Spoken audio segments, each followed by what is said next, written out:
run it up, run it up. I'm in the kitchen, cooking up something new, yeah.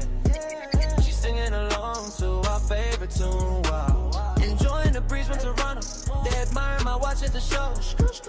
You seem like you had something to share. What's up? I thought so. Okay. I'm back in this game, now you're waiting on the bench.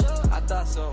Okay. He's back in this place like he had left something behind. Celebration for tonight. I'm feeling ready for the night.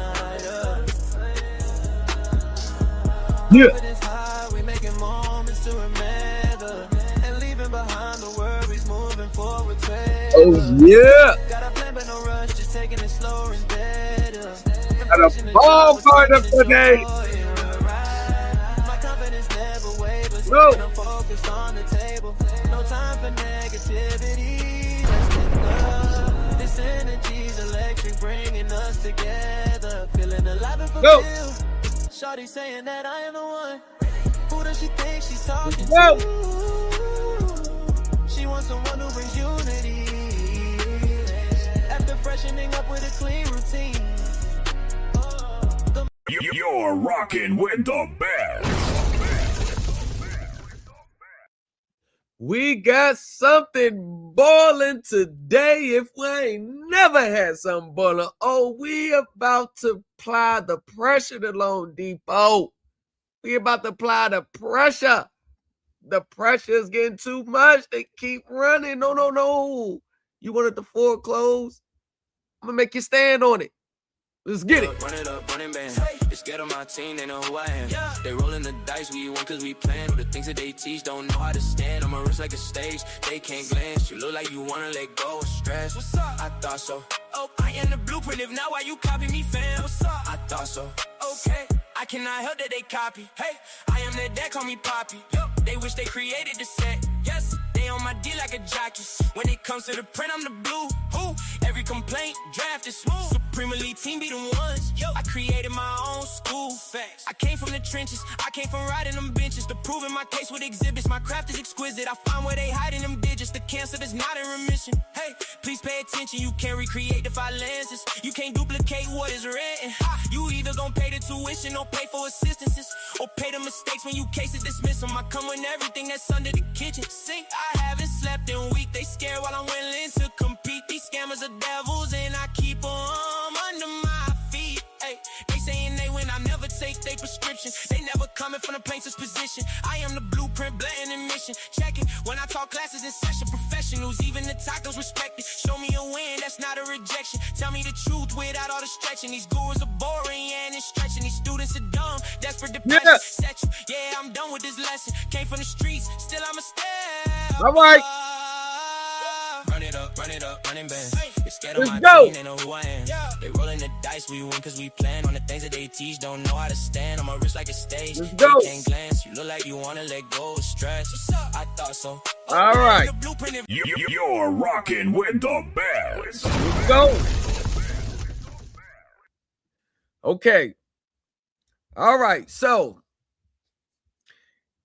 you haven't watched already, it is posted on my YouTube videos. My client was in court last time. It was a summary judgment trial. Backdrop, she was with 4 different gurus. She was ordered to respond to the complaint. You know, they had her filing a bunch of trespass on the account and trespass on the estate, and you didn't file the tax forms and notice of principles. So she got into judicial default because she never really responded to the complaint under the rules of procedure. Now, she responded to it, but she didn't respond to it under law, because majority of these social media teachers, when they fight mortgages and they're, in autos and high state cases, they never look at the rules and they file it based on what they believe is true, or they push their own, belief systems off onto the client. And she ended up almost losing her home. So by the time she came to me, we had like a week before the first summary judgment trial. So I had to, go into full set U mode. So we was able to get the trial continued because the judge couldn't issue the order. So it's continued from March 12th to June, like June 10th, June 12th. It was at that summary judgment trial here That's on my video where you'll get the full context of why we attacked the numbers. The trial was continued to July 10th. Now, LoanDepot filed another motion to continue the summary judgment trial till September 1st. You're at the summary judgment stage. All you got to do is show the figures. Have you had your witnesses there? All they got to do is say, yep, this is what we use in the ordinary course of business. Yep, this is what we got. Yep, that's all you got. You at the summary judgment trial. Because even though they was in judicial default before they got to me, and they responded, we actually responded to the complaint 4 months later. That's how long they went without even responding to the complaint. That's a long time. I could see if you was 30 days or a couple weeks. Man, the judge was like, nah. But it's not a real final standing order. But even if you're in judicial default, there still must be a summary judgment trial. Basically, a summary judgment trial / its evidentiary hearing, because one of the elements to foreclose, one of the major elements, one of the most important elements is the amounts due. So if you go back, watch the video, you'll see what happened there. We kept attacking the numbers, and the judge, it became too much for the judge. Obviously, they couldn't rule. So today, now that they filed the motion to continue to September 1st, which I have no problem with that, because mortgages drag out. I love the long game. Now we're going to explore what happens when now all the evidence that you thought you was using to secure the foreclosure is now being used against you. All the evidence you put on the record is the same evidence we're going to use against you. Remember, this ain't a credit card. This ain't a third-party debt. This is the big boys and big girls game. So let me go ahead and play the video. Go ahead and get my stuff situated. We come back. We're going to get right into it. On your review of the records that are maintained in the ordinary course of business and explain all these numbers and how they're arrived at, the defense is questioning. Okay, so we have a principal amount of $316,690.47. That was left on the mortgage, correct? That was the outstanding balance on the mortgage? Correct. All right. That Interest? Time of default? Yes. All right. Which, Your Honor, the final judgment just show the interest dating back to April 1, and the witnesses testified to the default date of May 1, 2023, just so there's clarity on that. Mm-hmm. Okay. Run that by me again. Well, what do you know? How convenient LoanDepot's attorney now had a medical procedure taking place on the same day as the July 10th trial date. I mean, she knew this was the trial date for a few weeks now. First, it was the court who kept continuing the trial because LoanDepot can't get their numbers right. I'm beginning to agree with the defense that there's some confusion. The new culture's client executed his game plan to perfection at the June trial. The litigation specialist and accountant were no match for the set-you teachings.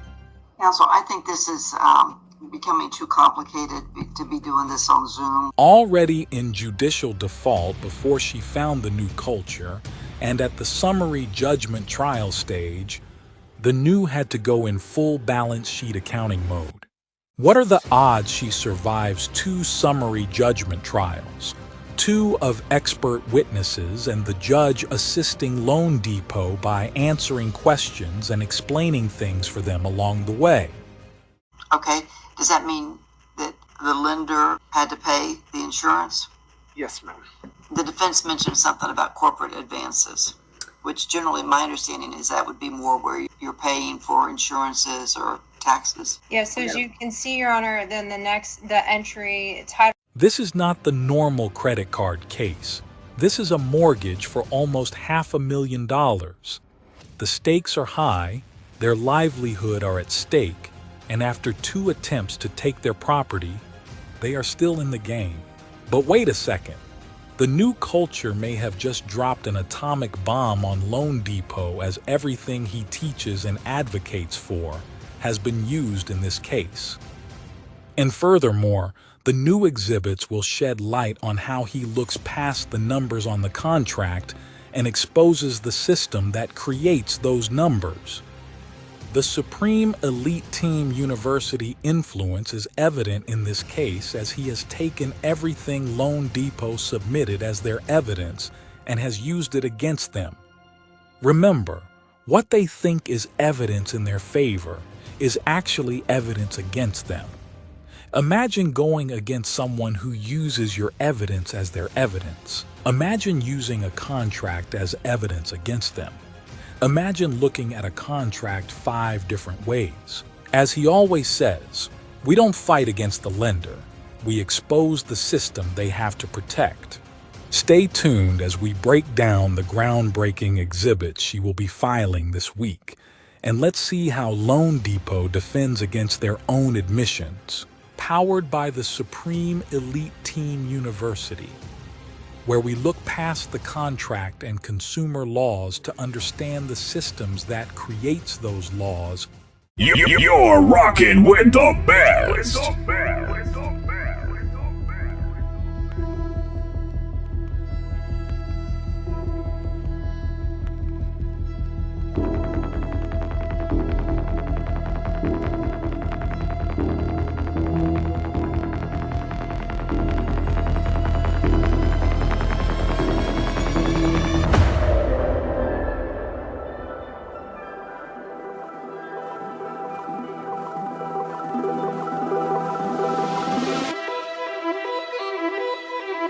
You're rocking with the best.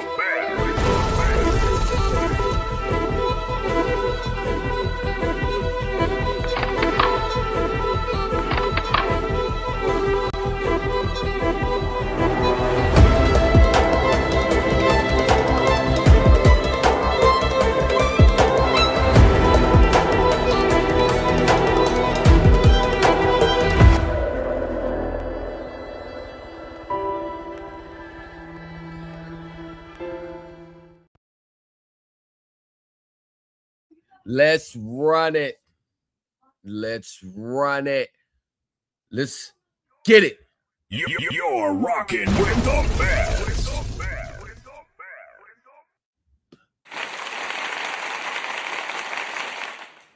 Welcome to this another live stream powered by the Supreme Elite Team University.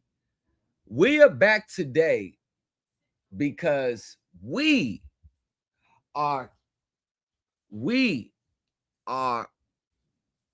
at the stage in this proceeding where I truly believe that I think the judge is stuck between a rock and a hard spot. Remember, it's not about getting a dismissal without prejudice on their end. That means nothing to me. I know for a lot of people, that's a great defense. But when you're a numbers person, I'm a numbers guy. I'm an accountant guy. I'm a numbers guy. I'm always looking at that underlying debt, that underlying obligation. That's what I'm looking at. Remember, I've made the distinctions plenty of times.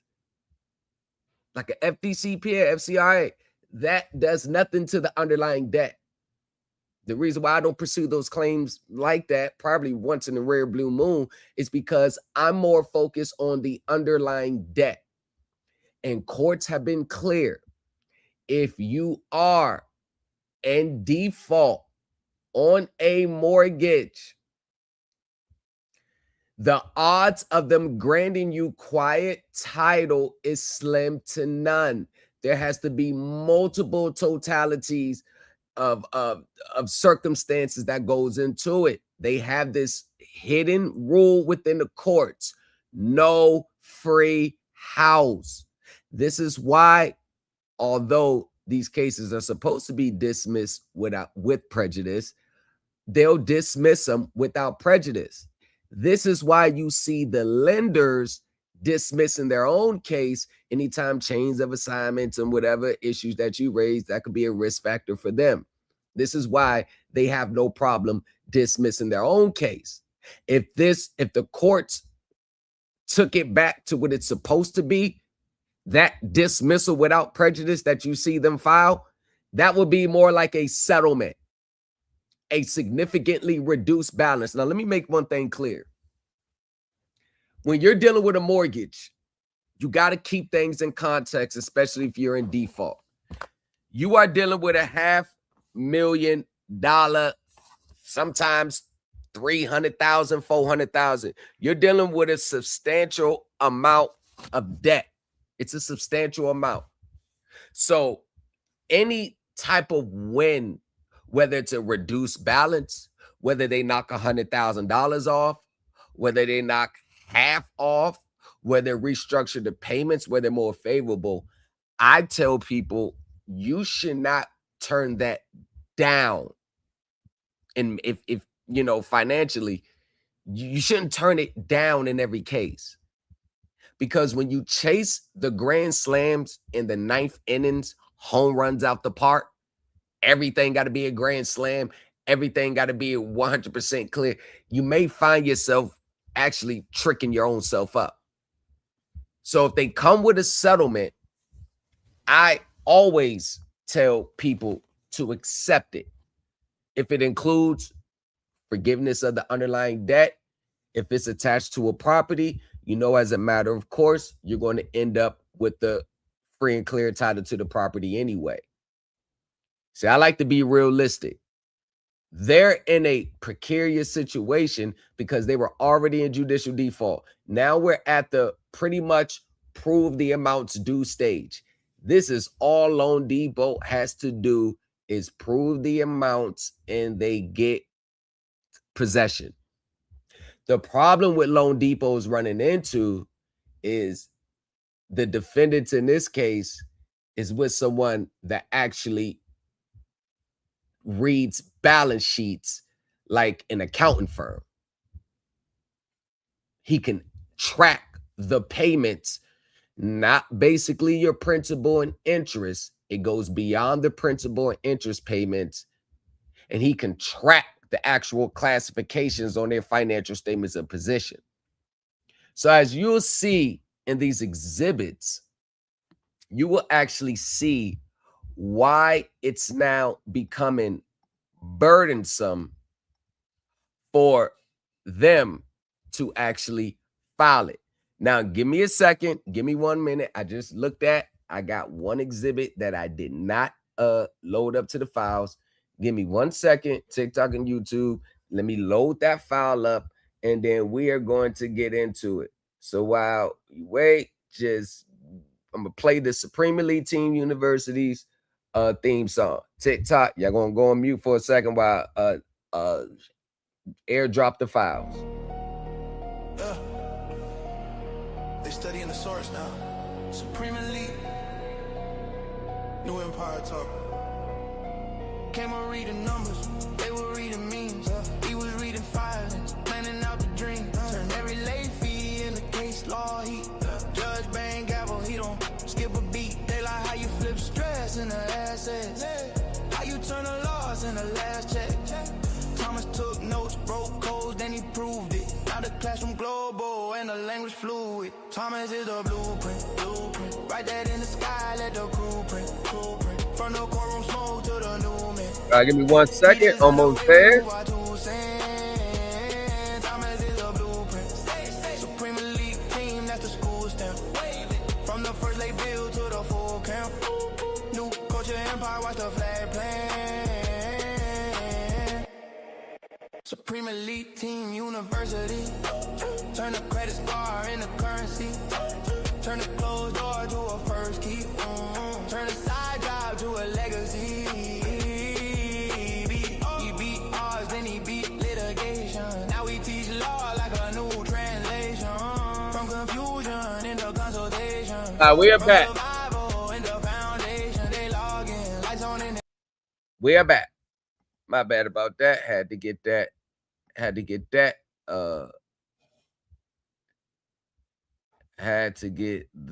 going in. Now, the problem with this The problem with this one is I won't be able to like share it to Chrome, so I'm just gonna have to read it. Now, which one are we going to pull up first? Oh, let's go down.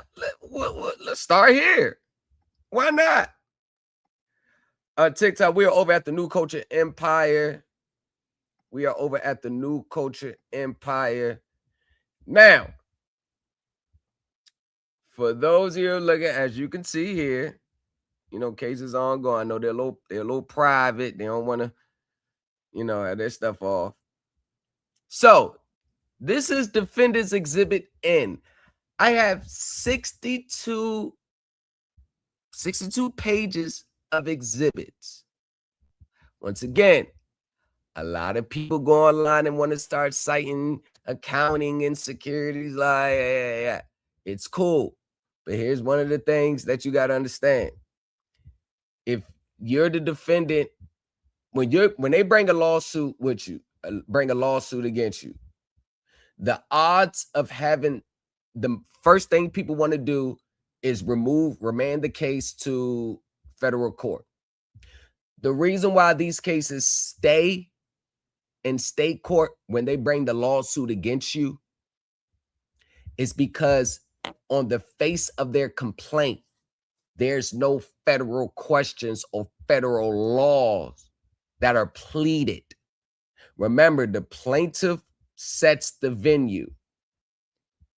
When they file a foreclosure against you, it's based on the state laws and the state statutes that governs negotiable instruments, secure instruments, assignments, who has the right to collect. These are state law statutes.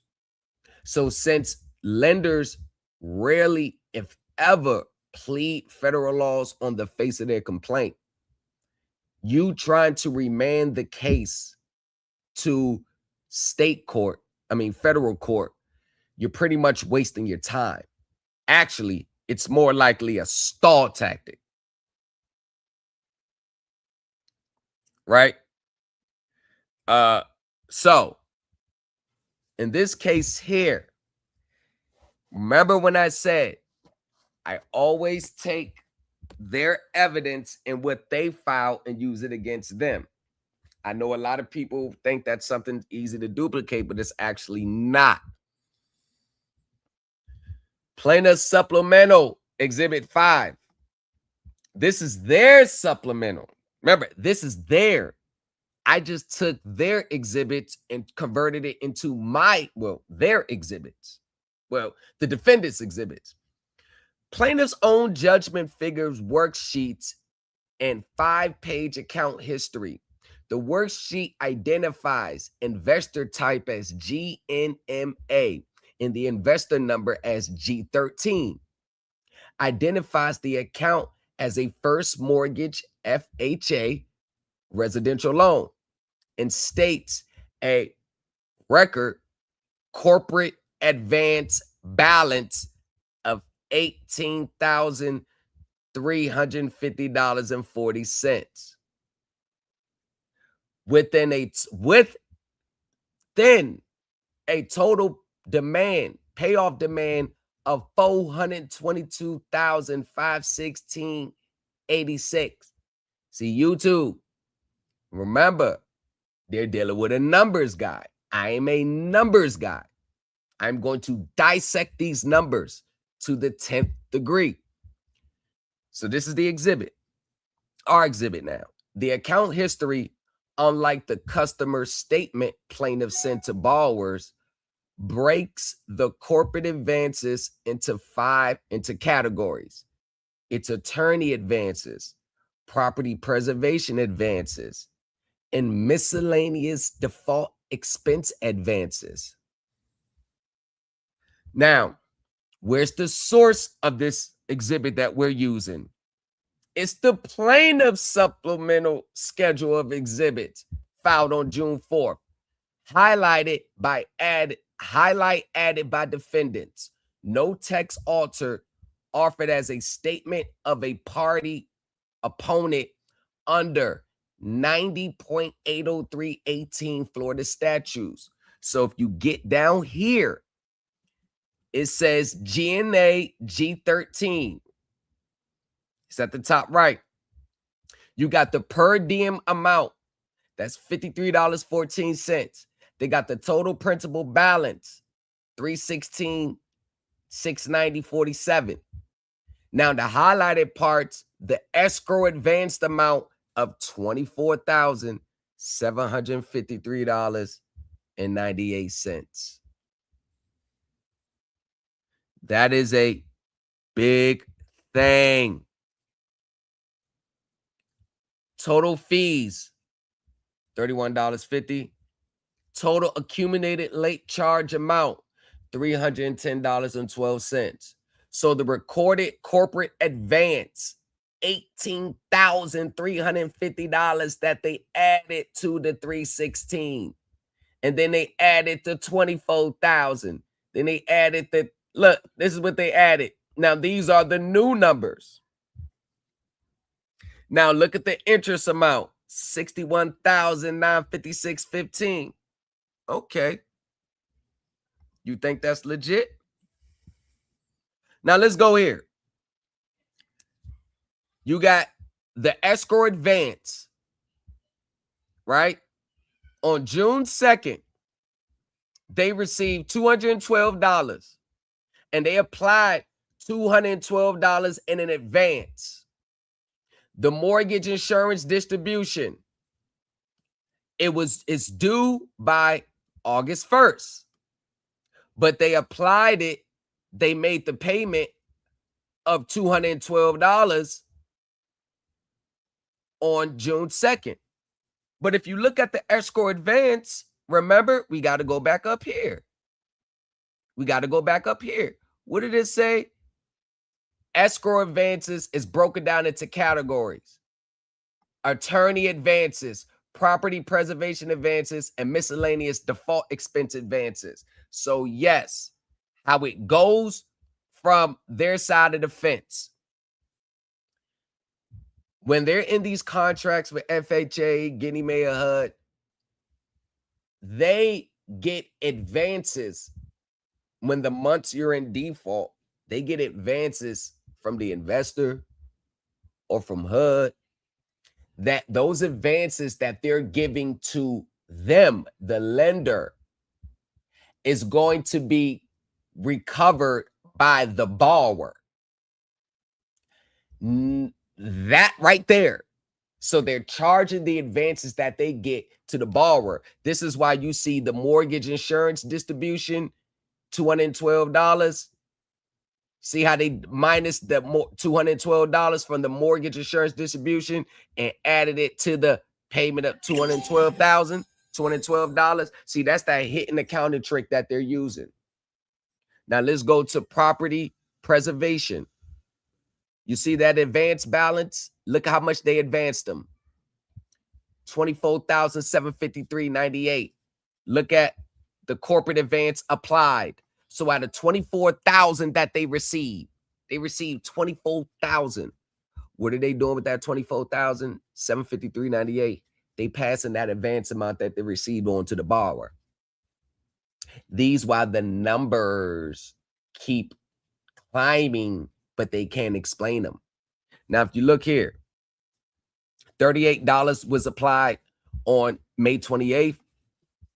We are live on YouTube as well.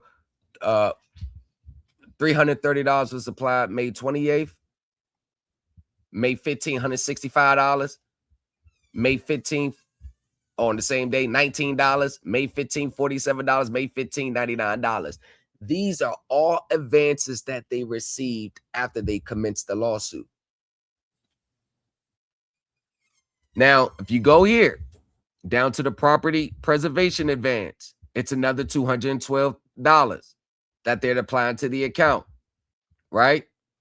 Now, if you go down here, miscellaneous default expense advance, $264, $660, $363, $47, right? So all these numbers down here, these are the numbers that, if you go here, the escrow advance between February and May.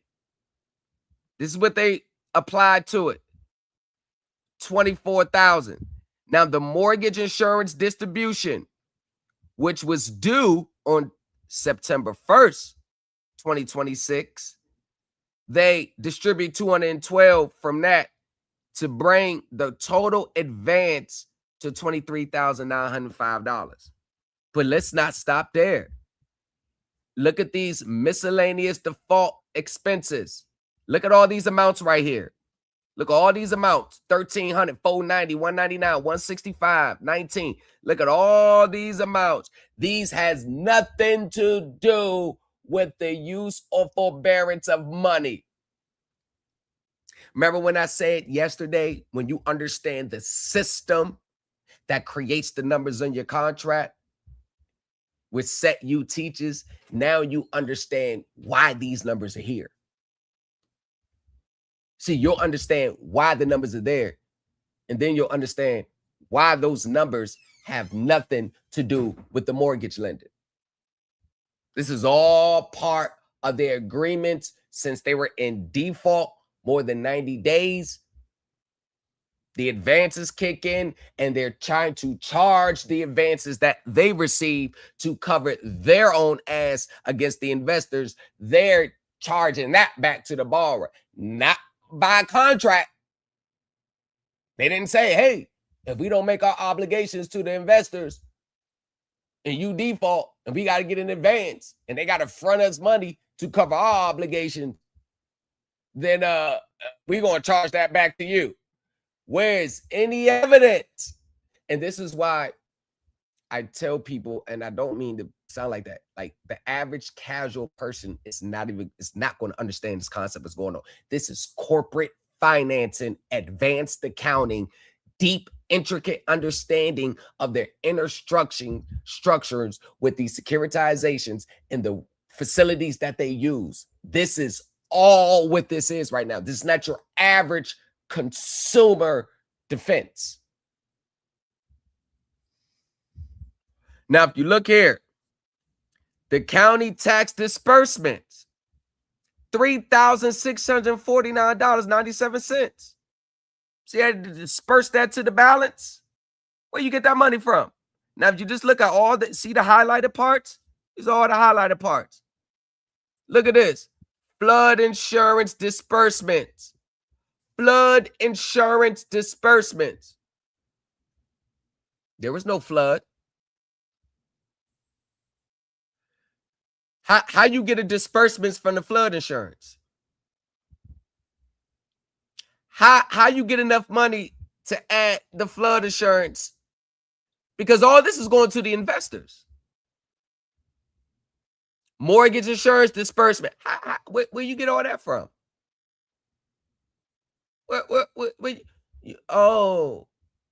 You must have insurance contracts with third parties that you're taking out on this loan. You must have credit default swaps. And since there's a default, you get to cash in on it. Oh, don't act like we don't understand what's going on. Now, if you continue to scroll down here, look, it's all the same. Property preservation advance, a corporate attorney's advance, late. Now they got a late charge assessed. Now look at the late charge assessed. But the late charges stopped in 2025. I don't see no late charge. Because why would the late charges stop in 2025 when you was charging it to them down in 2024? Right here. Why would the late charges stop? That's a question to be explored. Why? I know why the late charges stop.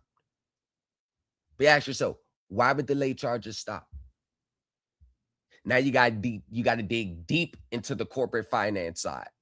Now you got to understand what's LoanDepot's role here.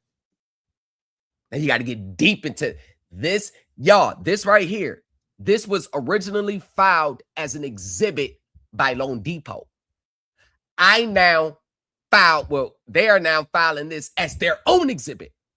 Remember, We use their evidence that they're going to use against us, and we take that same evidence and throw it back in front of their face and use it against them. Can you imagine taking their own evidence, their own admissions, and everything that they have against you and flipping it around and throwing it back on them in a mortgage, in an auto? Can you imagine? Now, look at this late charge. And if you look here, another 3,562 county disbursements. Now, let's go down here. Now, these are the funds applications. $220, all this, right? Okay, so this is that. So this is what broke that down. Now, let's get to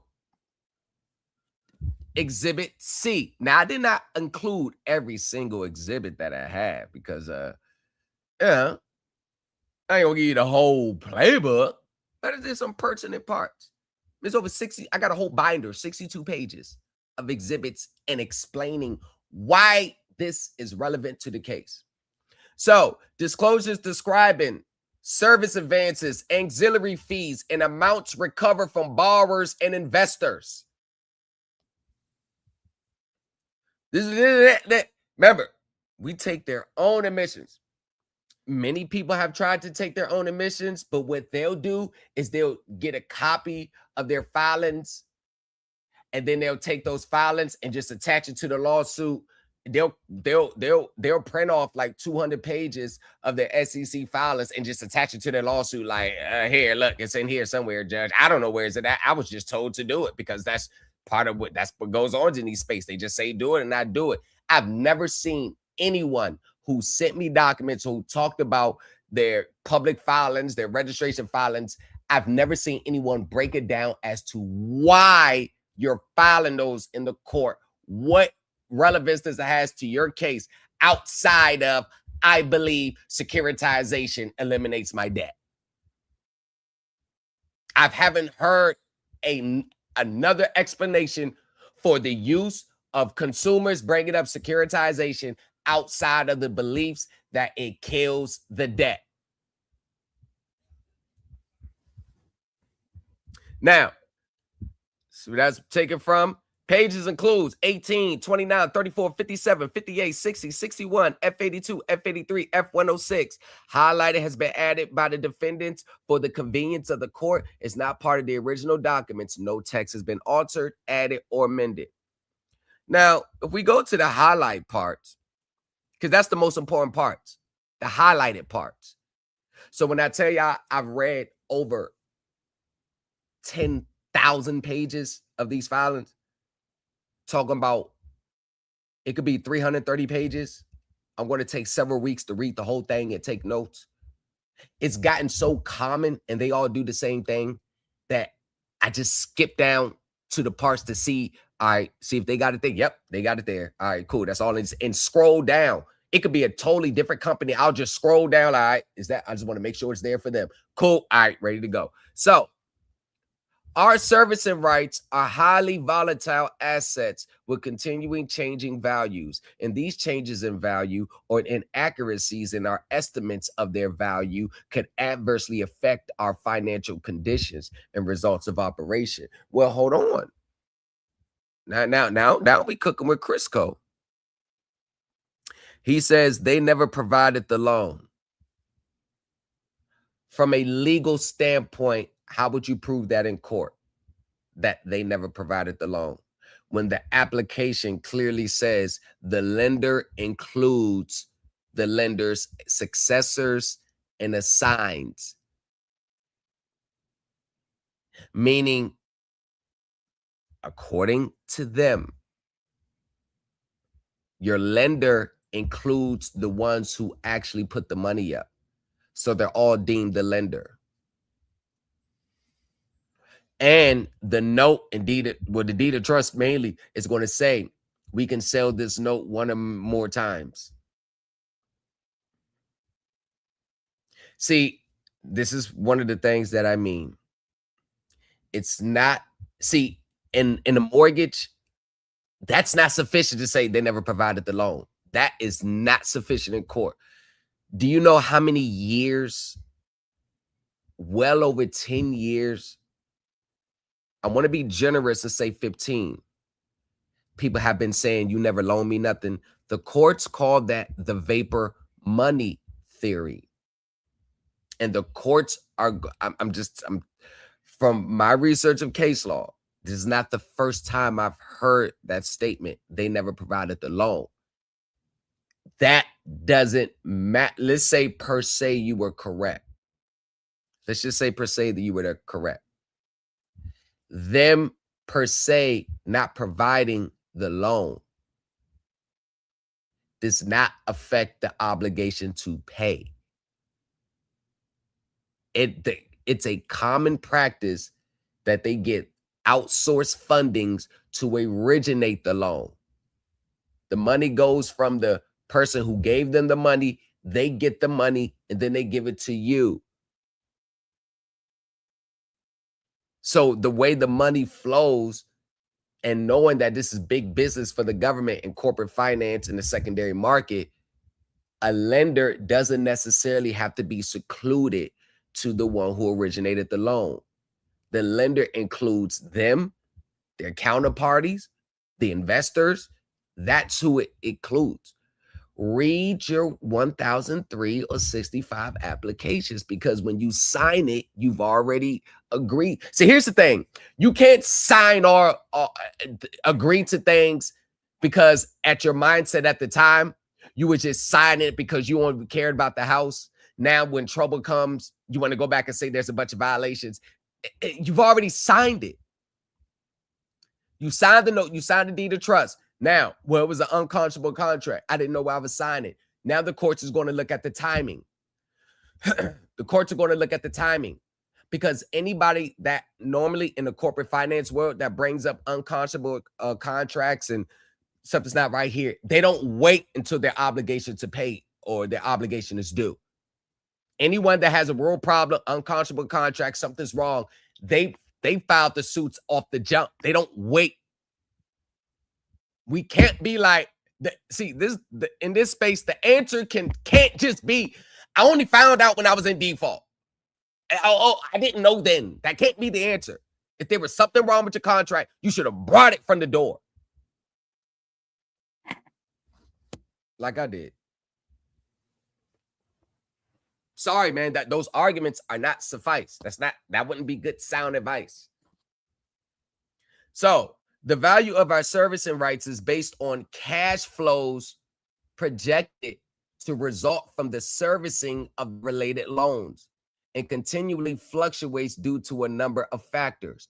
Our servicing portfolios is subject to runoff, meaning that loans serviced by us may be prepaid prior to maturity, refinanced with a loan not serviced by us, or liquidated through foreclosure, deed in lieu of foreclosure or other liquidation process, or repaid through standard amortization of principal. Oh, if you you understand exactly what's going on right now. See, understanding and knowing what's going on is not enough. We push the envelope to explain why and how it applies. See, and why did I do that? Because I looked across the landscape for years, and all the teachings stop at this is what's going on. This was going on. This is what they're doing. This is what they're doing. This is what they're doing. And their way of explaining the way is always some fraud. You didn't loan me nothing. You loan me credit, not money. The connections to what is happening and the why and how it applies, there's still a disconnect. As a result, our ability to maintain the size of our servicing portfolios depends on our ability to originate additional mortgages. In determining the value of our servicing rights, management makes certain assumptions right there. Right there. See, this is corporate financing at its best, especially in the mortgage secondary market. This is at its finest. This is standard. This is standard. That's what and this is the part. This is why it's dangerous. in mortgages and autos, or asset, and if you're in a transaction that's subject to an asset-backed securitization or mortgage or mortgage-backed securitization, where those securities are issued, the layers to the game increases. This is why in Set U, we don't focus on the consumer side. Remember, 5 lenses of the contract, that's a real thing. And it's patent pending with the United States. It's a real thing. Like literally, that one contract is looked at multiple different ways. The reason why I do the way I do it, number one, it's effective. I mean, it's evidence of it being effective in a securitized transaction. Number two, I don't want to fight these people just solely based on the consumer side. I want to fight these people based on how they see the contract, how the regulators see the contract, how the investors see the contract, how multiple lenses to the contract. Because once I understand how they think and how they see it, the consumer claims are even stronger. And it's not the fact that the claims are stronger by nature. What ties it all together is you're not even making up consumer claims. You're taking their system and throwing it back in their face. In determining the value of asset management, use certain assumptions, many of which are beyond our control, include, amongst other things, the speed of prepayment and repayment with the underlying pools of loans, projected and actual rates of delinquencies, defaults, and liquidations. That's highlighted. Auxiliary fee income and amounts of future servicing advances. So when we go back here, now you go, where are these advances coming from? None of this has to do with a mortgage transaction. This is corporate financing at its best. This is highly advanced corporate financing.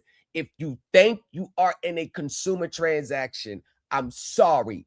I know they created consumer laws. I know they created consumer rights. But notice, if you look at majority of the consumer laws, where they enforce them, where do they enforce them at, really? At the third-party debt buyer. That's where they really enforce them at. You look, think about it. Why do you think third-party debt buyers get the shit into the stick in this world? Why do you think corporate giants like JP Morgan, you think you're going to use like average consumer laws against them? I'm talking about en masse. This ain't credit cards. This ain't third parties. This is mortgage. The stakes are just higher. It's a different game going on. You are not in a consumer transaction in a mortgage. I know it has all the appearance of a consumer lending. That's the smoke screen. And then they slap them consumer laws in there to get you more. But like I said, the consumer laws they enacted, and I'm not talking about just reading the statutes.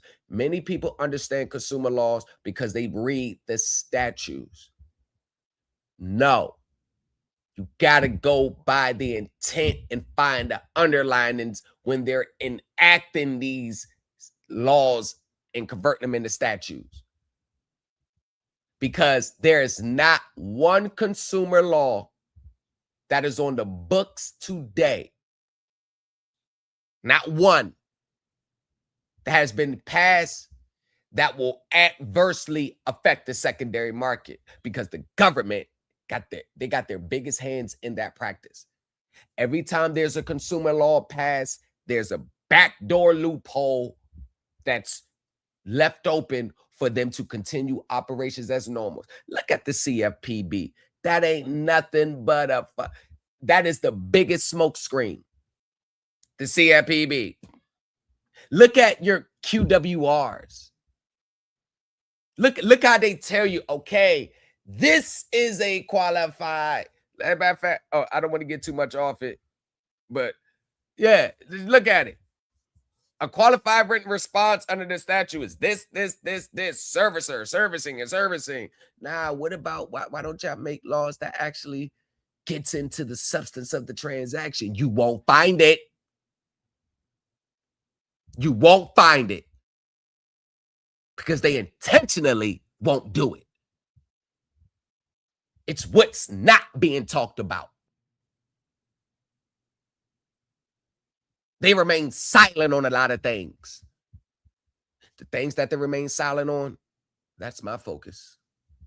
And you're not going to find it on the face of a consumer law. You're not. So we got to bring it into the fray.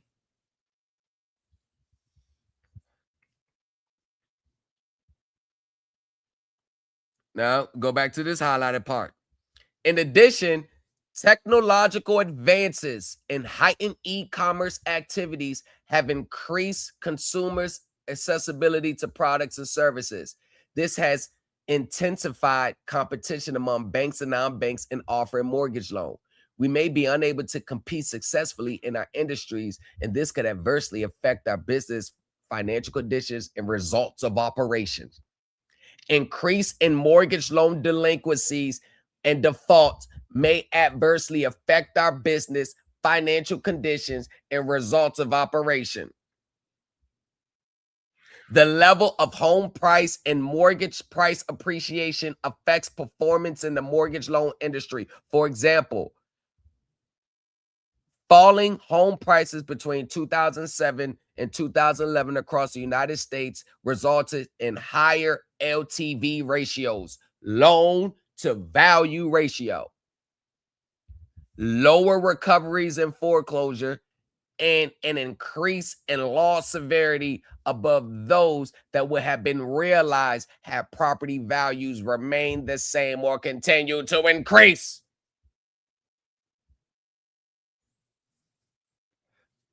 None of this is in your consumer laws. None of it. There is a risk that housing prices decline, reducing borrower equity and incentives to replay. Additionally, adverse macroeconomics conditions may reduce borrowers' ability to pay. Further, if rates continue to rise, borrowers with adjustable rate mortgage loans may face higher monthly payments as the interest rates on those mortgage loans adjust upward from their initial fixed rates or low introductory rates. All of these factors could potentially contribute to an increase in mortgage loan delinquencies and corresponding defaults and foreclosures. You see the system, it's setting you up. This is the system that creates your contract. That's what I'm talking about. I'm not talking about the numbers on the contract. I'm not talking about TILA right now. I'm not talking about RESPA right now. I'm not talking about the CFPB, FDC. I'm talking about the system that creates the contract. So when I ask a person, explain to me how those numbers that represents the APR in the finance chart, explain how those numbers are calculated. This is where you'll get a lot of gaslighting, moving the goalposts. And I don't ask people that question to have a pissing contest. Only ask people those questions who think they know way more about the system that they barely understand from the corporate finance side. Because it's not even a question that's talked about today. Think about it. I mean, what average conversation about the APR, the percentage? Who, like, where in mass are they be like, all right, we're going to break down how these numbers even, why they appear in your contract the way they appear.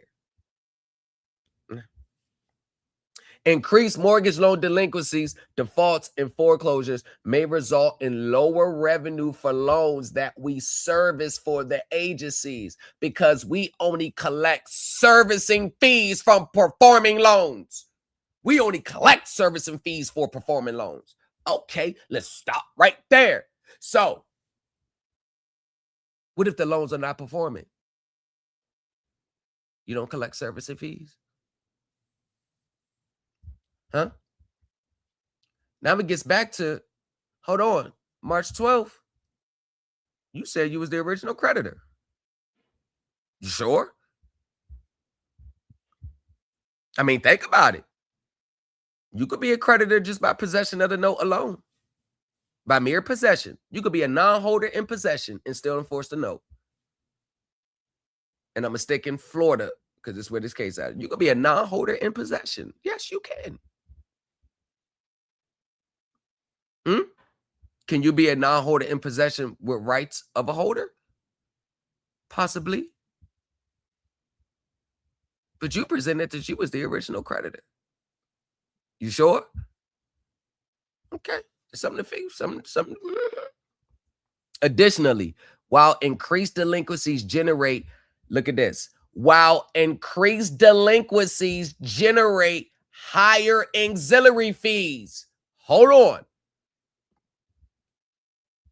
So let's go back to the spread out. So you mean to tell me these red numbers, these are the auxiliary fees? These are what you're charging? These are these auxiliary fees? Huh? Late charge success? You see these auxiliary fees, these miscellaneous default expenses? Those are the extra fees that you're charging that has nothing to do with traditional loan. And so I tell you, they slap you in the face with you're in the traditional loan consumer laws while the whole time they're playing the different ball game, aka 5 lenses of the contract. You think they're in a consumer transaction with you know the hell they're not. And yes, the professionals, the ex-SEC attorney has confirmed this. You're not in a consumer transaction.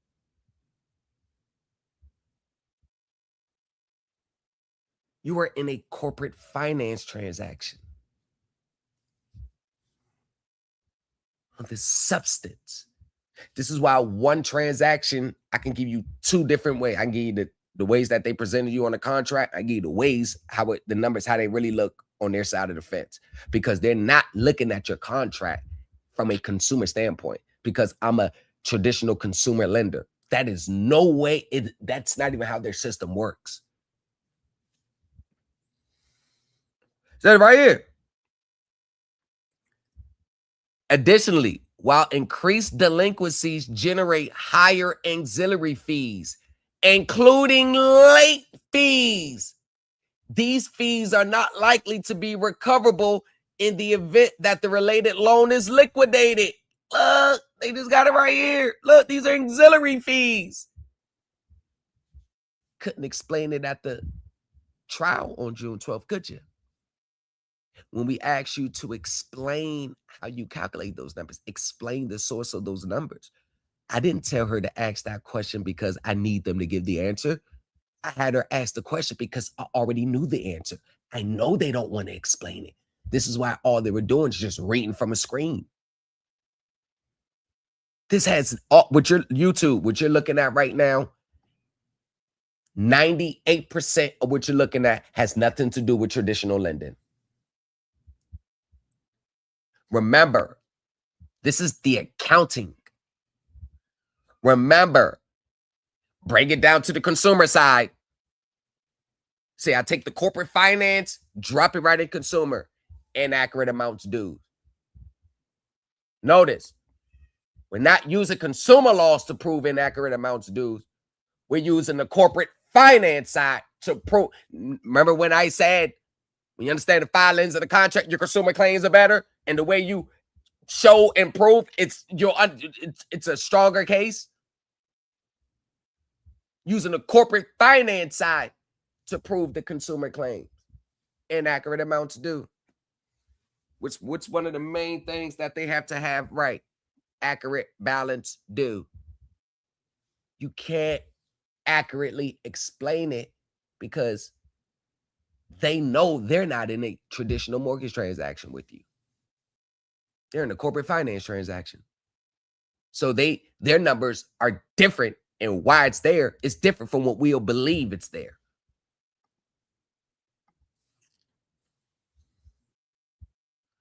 Why do they keep doing this? All right. These fees are likely to be liquidated. Also, increased mortgage loan defaults may ultimately reduce the number of mortgage loans that we service. Cool. Increased mortgage loan delinquencies, defaults, and foreclosures will also result in a higher cost to service those loans due to the increased time and effort required to collect payments from delinquent borrowers and to liquidate properties or otherwise resolve loan defaults if payment collection is unsuccessful. And only a portion of these increased costs are recoverable under our security servicing agreements. So only a portion of this. Do you notice how it said it's only recoverable under our servicing agreements, not recoverable under the mortgage contract? Remember, you're not in a consumer contract with these people. None of this has anything to do with the mortgage right now. If you keep it score, still. But it's being passed on to the consumer because they got you to think that you purchased this home for residential properties. So now it's a residential loan. It's not a commercial loan. So you're in a consumer loan because you're living in the property and you're not making money off the property. But you see how they blur the lines? Prime example, when you get into a commercial transaction and they use you as the personal guarantor. You get into a commercial mortgage under your LLC, but you're the guarantor. See how they blur the lines? Yeah, it's a commercial transaction because when you default under a commercial loan, they can slap you with a 20% default rate, 20% of the remaining unpaid balance. They can never do that under a consumer loan, though. They wouldn't be able to do that then. But when it's time to pay and they'll report on your credit like it's a consumer loan, you're the co-borrower when they need you to be the co-borrower, and you're the guarantor when they need you to be the guarantor. Facts. Any loan level advances made on defaulted loans within the allowable levels provided by investors and insurers are recoverable either from the borrower in a reinstatement or the investor/insurers in a liquidation. There you go. There you go. So all these advances you see, oh, none of this was part of the... Why didn't they put this in the consumer contract? Huh? You see? Why wasn't this in the consumer contract? That I'll be paying back advances, advance to you while they're in default or delinquent. Hey, in the event of default, we may be advanced by the investors, but you have to pay that back. I'm telling you, they play this consumer game. They know how to manipulate it to make you feel like you're in a consumer 1 minute. But then all they got to do is just say escrow or interest, and they're going to slap every fee, every advance, every dollar that you don't even know where your interest is going. You don't even know where your interest is going. And it's going to be the same story. You got $2,500 mortgage. $400 is going to the principal. The $21 is going to the interest. See, that's one of the things I uncovered. That word interest is used very loosely. That term interest is used I use it loosely because it has nothing to do with the interest that you think you're paying on a consumer transaction. Absolutely not. That interest is nothing more than the corporate finance world. Now, you got to remember the landscape here. We about to be at the third hearing, and they're at the final stages. It's proving the numbers. See this exhibit they got here? They was never expecting her to understand where these numbers come from. They can't talk about these numbers in court.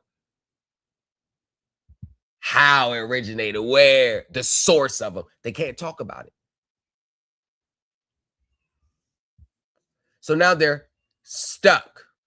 And how convenient does the lawyer have a medical procedure with no attachment of the date of the loan of the medical procedure, no attachment of the date, no attachment of a little evidence or something to say she has a medical, nothing. I'm not saying there's probably rules where you don't have to disclose, but I'm just saying how convenient on September 1st or July 10th, you now had a medical procedure the same day when,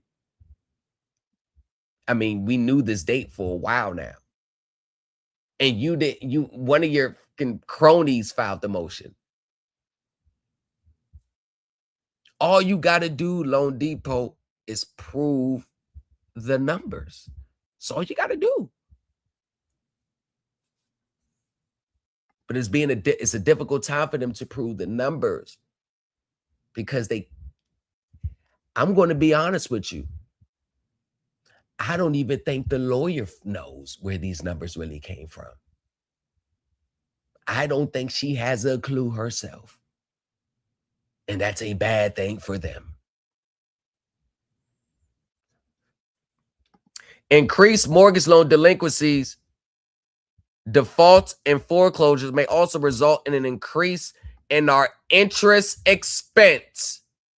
Hold on. Let's go back here. What does that say? Miscellaneous default expense, corporate advance. So what's an expense? Just take the normal meaning of expense. Isn't that something you have to pay? Where is it on the contract where they said the borrower in a consumer, quote unquote, consumer contract, that the borrower will have to be liable for the lender's miscellaneous default expense? Because this is a corporate finance statement, financial statement of positions. This is in the corporate finance world. Why are they bringing the corporate finance world to the consumer transaction? You're rocking with the best.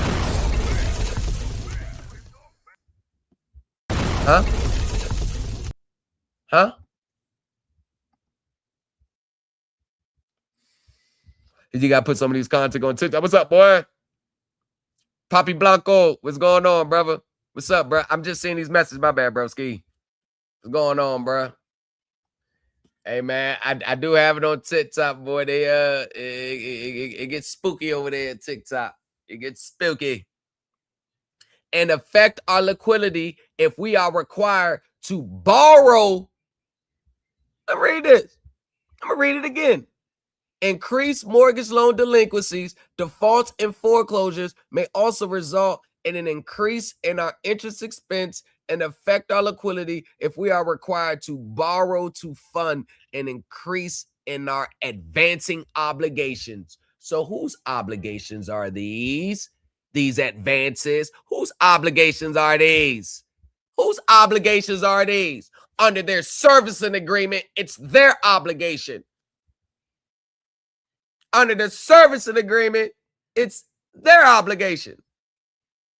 How did that obligation travel all the way back to the consumer side?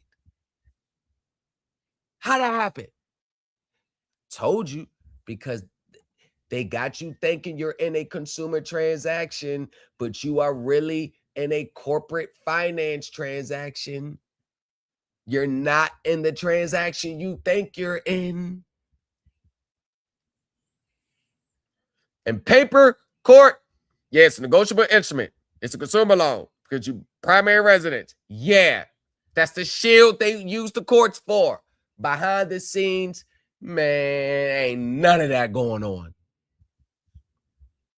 And remember, I'm friends with a guy that's a senior analyst at Fannie Mae.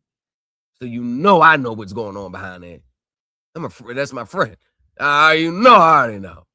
It ain't got shit to do with what you think the consumer transaction said.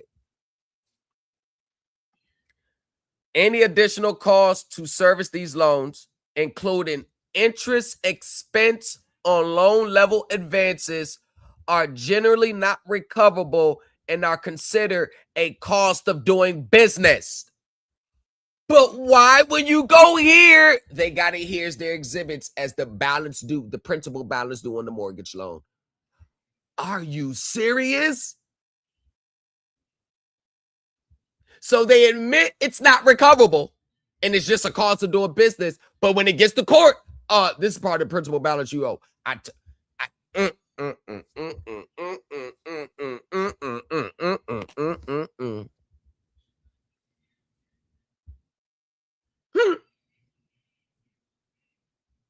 So when I say I don't give a shit what your contract says, none of those numbers are real.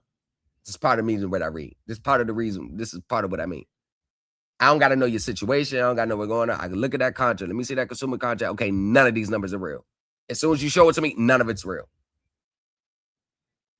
Because this is how this system works. It's not distinguishable between who you are, what company you with, none of that. It's how the system works.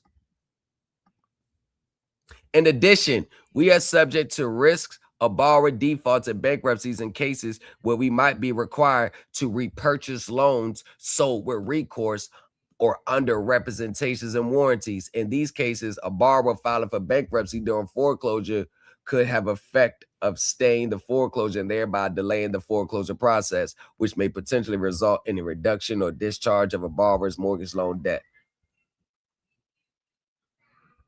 Go down here to the next highlighted part. The federal government has also brought class actions against lenders asserting that they submitted claims for FHA insured loans that the lender falsely certified to HUD met FHA underwriting requirements that resulted in FHA paying out millions of dollars in insurance claims to cover the defaulted loans. Stop playing with me. You're rocking with the best. Everybody thought I was crazy when I said, "Oh, when they foreclosed, they ain't got no, and they foreclosed, you ain't got none of the reason because you didn't pay." That ain't. I've been saying it for. Oh, nah. When they foreclose against you, they may get you to believe because you didn't pay. That is not the reason why they foreclosing on you. Hell no.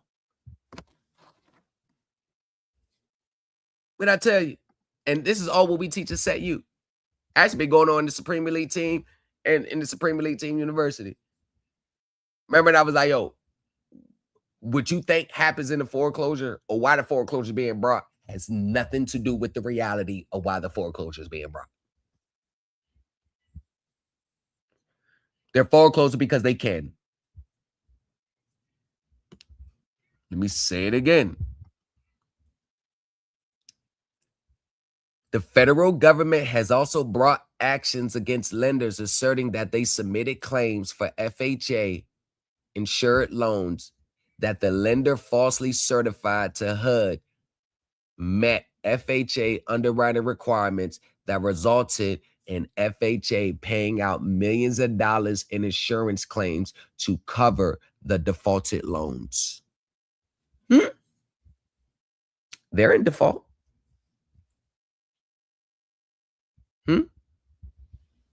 Takes me back to the hearing. What was the question?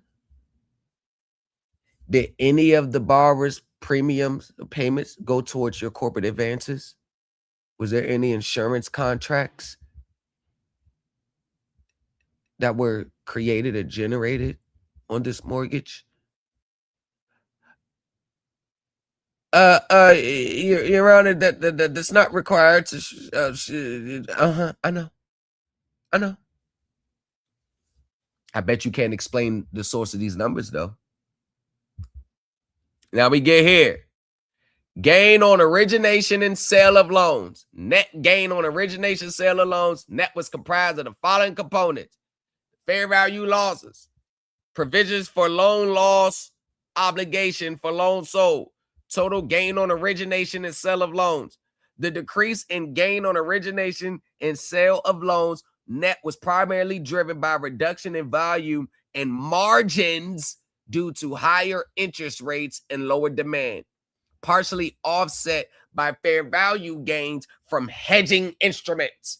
Ooh, this is right in the midst of the corporate. Oh, I love this, the part of the game. Ooh, they in my backyard now. Hedging instruments. Oh, yeah. Yes. It's right in up my alley. The increase in our provisions for loan loss obligations for loans sold reflects increased repurchase and severity of loans that were originated at interest rates lower than the current market rates. Service and fee income. Notice all this, what I'm reading, are the highlighted portions. These are, so you notice this right here, this is part of the exhibits. This exhibits the highlighted portions. So I went through their whole filings and highlighted specific parts. So I went through the whole thing. Okay, this applies to us. This is important. This applies to us. Once the exhibits were attached and put together, now, same thing. Here's the summary of exhibits. Your Honor, this is why this is important. This is why. Because now, since I know both corporate finance and the consumer transaction side, I can merge the two together. So you can't have the consumer without the corporate finance side. You can't have the corporate finance side without consumer. I just bridge them together. And I use the corporate finance side to explain the consumer side. The service and fee income reflects contractual service and fees and auxiliary and other fees, including late charges related to the servicing of mortgage loans. The increase of $55.5 million or 14.1% in servicing income between periods was the result of an increase of $14.9 billion in the average UPD of our servicing portfolio due to servicing retained loan sales and an increase in the weighted average servicing fee. Servicing retained loan sales. We sell the loan to you, but we retain the right to service.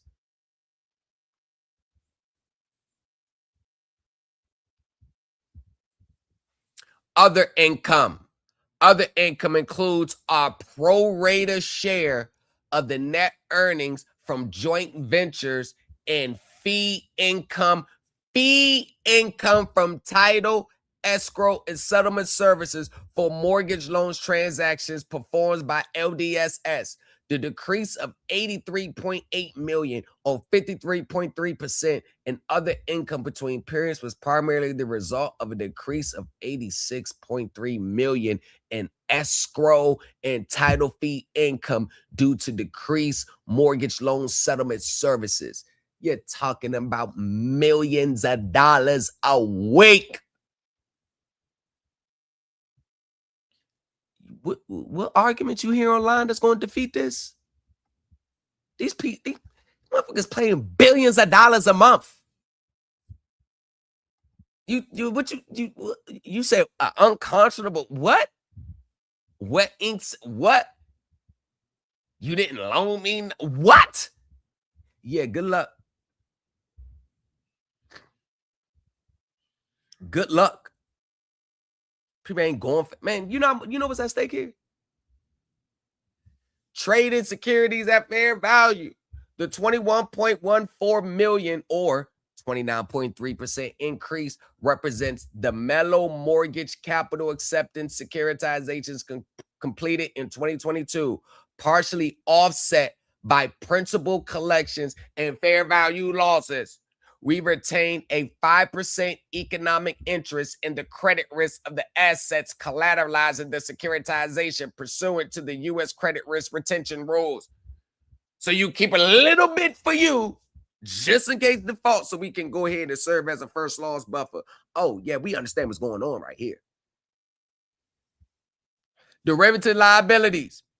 The increase of 29.7 million or 78.6% reflects 27.7 million increase in hedging instruments liabilities at the $2 million increase in the IRLCs due to increasing interest rates. Corporate, the name of the game in the corporate finance world, get them in a consumer contract, because consumer laws, they're already set. They're already the standard there. Get the principal, get the interest. It's the interest where we play the corporate finance game with the consumers. Slide everything over there to the interest. We're gonna play a game of corporate finance. We're gonna play a game of corporate finance with the consumer transactions. And that is all they do. Just think about it. Think about it for 1 second. Think about it for 1 second. Think about it for 1 second. Why do you think about it, if you have to pay $2,500 a month on a mortgage, why do you think only $300-$400 going to the principal? Like, you gotta, why do you think? It's not for no reason. Our liquidity reflects our ability to meet our current obligations. Told you. I gave this scenario a few months ago. This is how it really goes. Hey, you want this house? Yeah, okay. You can have this house. You ain't even gotta buy it outright. Nah, don't use your own assets to buy it outright. Come to us. We'll put up the money for you to get the house. But we're gonna get the money for you, but you're gonna pay the plug back. But what we telling you, but we really not gonna tell you, if this was reality, if this was a real situation, you're gonna pay our servicing fee, you're gonna pay our obligations, you're gonna pay our obligations on the insurance contracts, you're gonna pay the premiums, you're gonna pay the auxiliary fees. Part of our service fees is coming out of your mortgage payments anyway, so you're gonna pay us our fee just to service you. Oh yeah, you're gonna pay all this. We're gonna slap the whole corporate finance world rights and park it right there in the middle of interest, aka finance charge. We're gonna park it right in there. Meet our current obligations, including our operating expenses and, when applicable, the retirement of our debt and margin calls relating to our hedging instruments, warehouse and other lines of credit, secured credit facilities, fund new originations and purchases. Hold on. Warehouse and other lines of credit, secured credit facilities, fund new originations and purchase. I thought the mortgage note created the loan for them. I thought they took the mortgage note to the Federal Reserve. I thought your signature created the debt. Where they're telling you that's not what we do. That money is already there before you even signed the note.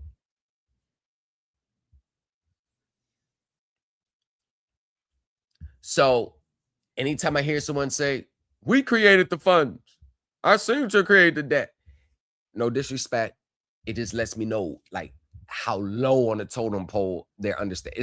It really gives off, this is my first year introduction to this, because that's the standard teachings that they teach you in mortgages, that your signature, it's like the sovereign way of accounting. You know, you got real accounting, then you got the sovereign way of accounting. Somehow, some way, everything just comes from them. The whole benefits of the world, it just comes from them. But they, the only ones that seem to not be benefited from benefiting it directly in their own selves. They can always tell you what everybody else is doing to benefit from it, but they can never figure out how they can be a living benefit of it themselves. It's like it escapes them, and they can tell you everybody else who benefits from it. But when you ask them, well, are you benefiting financially the way you say the government and these finance companies are? Crickets and goalposts moving. So that's all you want to see. Meet service and advances requirements and make investments. We identify them. Our primary source of liquidities has been as follows. Funds obtained from our warehouse and other lines of credit. Proceeds from debt obligations. Proceeds received from the sale and securitization of loans. Proceeds from the sale of servicing rights. Loan fees from the origination of loans. Remember I told you they're going to slap those fees on you? They're going to slap the private placement fees. They're going to slap the securitization fees. They're going to slap the loan commitment fees. Well, how do they do this? Well, I'm glad you asked the question. Yes, you've been approved for the loan. Bring $20,000 to close. Ah, there you go. Got it right there. There you go. Well, how do they do that? Oh, that 20 racks, they took a haircut off your loan and paid their fees and origination with it, and then make you make up the difference as a bring this to close. God damn it, boy, it gets wicked. You're rocking with the best. Hey, that's your bring this to close. And it costs you $15,000, $20,000 to close. That's what that is. That's what you're paying. That's your origination. That's their fees you're paying. I know it gets frustrating. I know people getting mad. But remember, this is not about me. And there's times I had to admit, and I admit that there's just some things that professionals and other people know that's out of my league. But in these spaces, the pride and the ego and the desire to be the only one who knows anything, the desire is so rampant that people, it's like when they're amongst someone, who just may understand, like they know within themselves, yeah, he understands this a little bit more than me. Instead of linking with that person, they view that as a personal insult on their own intelligence, especially if they're used to being the smartest ones in the room. This is why there's lack of camaraderie here, because everybody wants to be the top one. See, why everybody was online still trying to figure out and grab a package and come from Package Divine and doing this, I was sitting back studying the professionals. I was letting them lay the whole plan out, and I just sat back and just took notes and watched and studied them. Why am I studying them? Because I knew they know way more than me. And I know they are the ones who win way more than they lose. My object was never to find, when I was new, to find another person that just has an opinion masqueraded as a fact. I always wanted to see, what do they do? Let me find the professionals, because I don't give a damn how many people that could show victories, including myself. I don't give a damn. The total success rate is still less than 1%. We're still getting our asses handed to us at an alarming rate. And it's been like this for decades. So why the hell would I want to learn from a person who's not even getting their source from the professionals? The source of your information matters just as much as the information itself.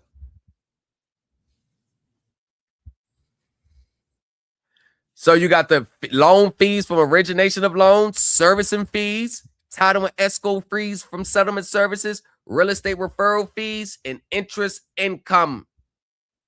That's that. This is the part of our fee from your interest that goes to our pockets. See, when you're paying your interest, part of your interest payments, you think you're paying that to pay your principal back, paying your loan back from them. This is why it takes you forever to put a dip in your principal balance, because every time they collect the payment, it's going towards everything but the actual use or forbearance of money in a traditional lending. The interest payments is what's keeping their operations running. They don't even see that principal or interest. That's not even theirs. The mere fact that the system is set up the way it is, it violates pretty much every law known to man for these transactions. This is why they go through great lengths. They don't even have the legal right to collect principal interest payments from you until they satisfy their own obligations first. But all they got to do is just change the classification of the payments. That's why they call it a receivable. A receivable represents the unrestricted right to principal and interest. In reality, they got to pay them back first before they can collect the dime. This is why they overcharge us, over collateralization, so they can pay them back and they make some money out the deal too. That's why you get spanked on the head with the finance charge. That's why in credit card, it's not uncommon to see a finance charge of 29.9%, 33.9%. And this is why all these damn credit cards are originated in fucking Sioux Falls, South Dakota, some shit like that, because they got the lax usury laws. That's why you can have an American Express card, but when you first get your card, the motherfucker say South Dakota somewhere. You be like, ah, damn, why all these cards South Dakota? Duh, they could charge 30%. Because it goes by the state the transaction was originated, not the fact that you went through American Express, whose headquarters is probably somewhere in New York. When you get that card in the mail, it's going to say South Dakota, North Dakota, one of those, because those are states that are pretty much broke and they need the business because they pay fees and kickbacks and registration fees and this fees, and then it's, fees to sue in court and all that. So it's big business. It is absurd to have an interest rate on a credit card that's 33%. That is absurd. But these are things you're going to run across when you study the system just for the sake of understanding what's going on and not studying the system because you got a court case in a week and you're trying to cram 7 years of knowledge in 1 week because you got to defend something. This is the impatience of this space. People are impatient with themselves. They're impatient to allow the process to develop on its own. They want it now because everybody tells them it's something to have now. Now. Me, my, why.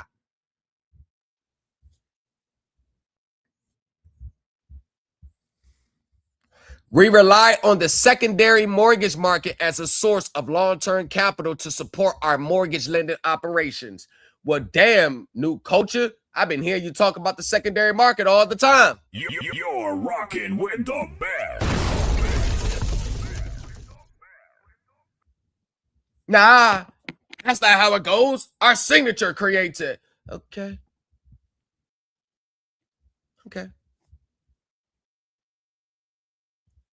Where you go? Who's your source? Look at this document here. And it's always a script-like document where someone just spewing their whole beliefs on how it goes. Nothing really there on the document that you can actually go back to a source. There's always going to be a misquoted statute, a misquoted regulation, or a case law taken out of context. The case laws will never, ever say what they think it says. They never look at the context of the case. They just read certain buzzwords and think 2 sentences applies to their whole narrative.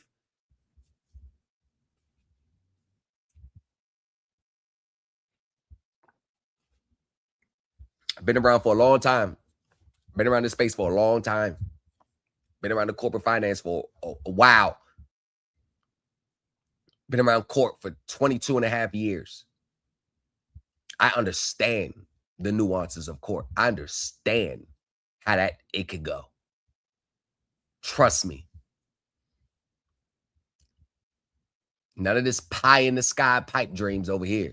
You be straight reality. Now, hold on though.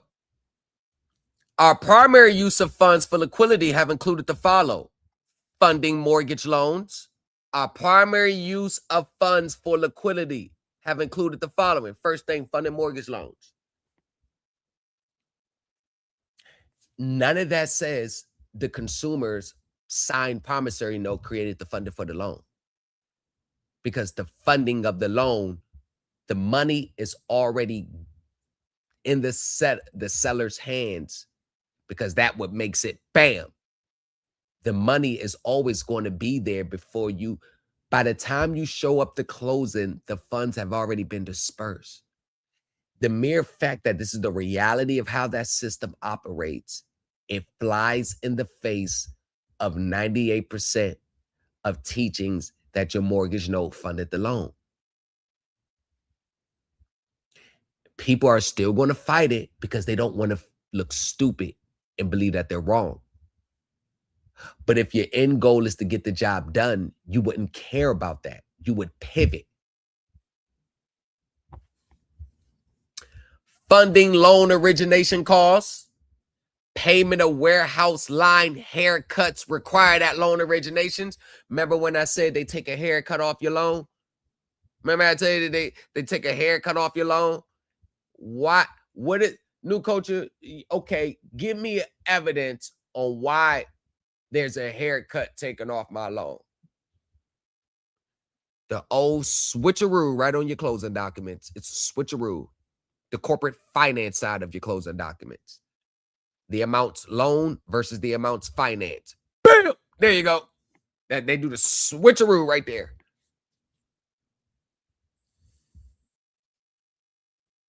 And when they calculate your down payment, if the amounts loan versus the amounts finance, it's not at the 20,000 amount. They're going to add that extra 10, 15,000 because they got loan funding, loan originations. They got loan commitment fees. They got private placement fees. They got all these different fees. They got warehouse fees. That makes up your down payment. Has nothing to do with your loan.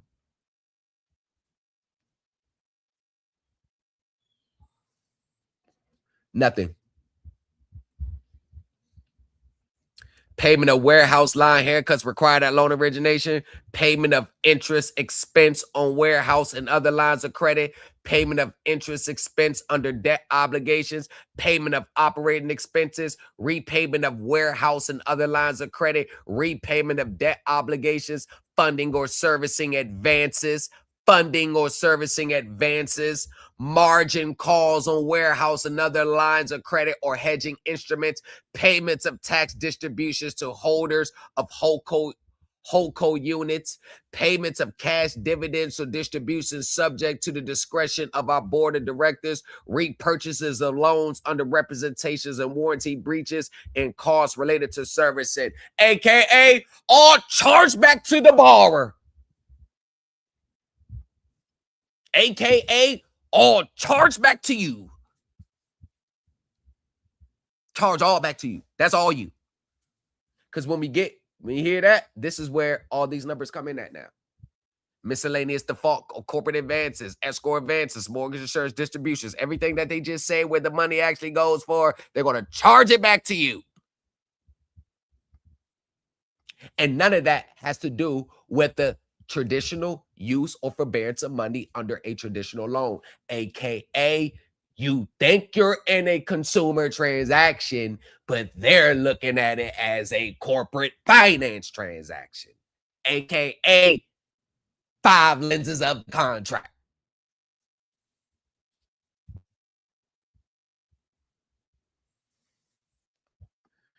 We rely on the secondary mortgage market as a source of long-term capital to support our mortgage lending operations. Right there, you're no longer in a consumer transaction. Right there. As soon as you sign, you're not in the consumer transaction. You're not paying traditional principal and interest back on the traditional loan. Right there, for the moment you close, bam, transaction switches. It stays locked in time for court purposes as it's a negotiable instrument you sign. Think about it. It's a negotiable instrument after you sign it. But it takes on 4 or 5 more different, depending on the funding source and the structure, it's going to take on 4 to 5 different new characteristics, all governed at each stage of its metamorphosis under different rules and regulations and accounting guidelines. That note is 4 or 5 different things.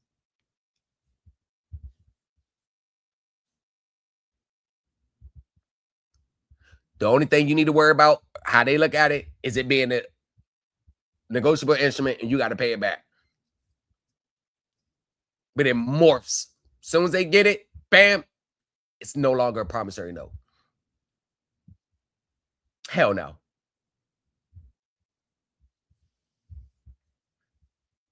It remains a promissory note because somebody has to pay somebody else. Notice that's the only thing they worry about with you is paying it back. Because there's no accounting system set up for a tender of a coupon to pay your mortgage. As a matter of fact, remember I said the transaction flips into a corporate finance the moment you close? Remember when I said that? So that means you're looking at it as, I'm going to do this to satisfy the debt. You don't even understand the transaction flipped upside down. That's not even that paying back the note. Yeah, that's over and done with. At that stage, it's moved on to something else. You paying multiple other things back. So there's no way that they can convert that into, you think it's to be paid for your loan account. Oh, absolutely not. Actually, that your mortgage loan account, when you make your principal interest payments, that's just the first landing spot of the collection. It's actually called a collection account. That's just the first, everybody that's in the pool who makes the monthly payments, that's just the first spot it lands at. That's the first spot of the receivables. Bam. Because under the quote unquote contract, they got an unrestricted right to collect principal and interest. So the first stage of the transaction with you, that's all that is. But as soon as they get it, it has, like I said, where it's dispersed to where it goes has nothing to do with the traditional lending.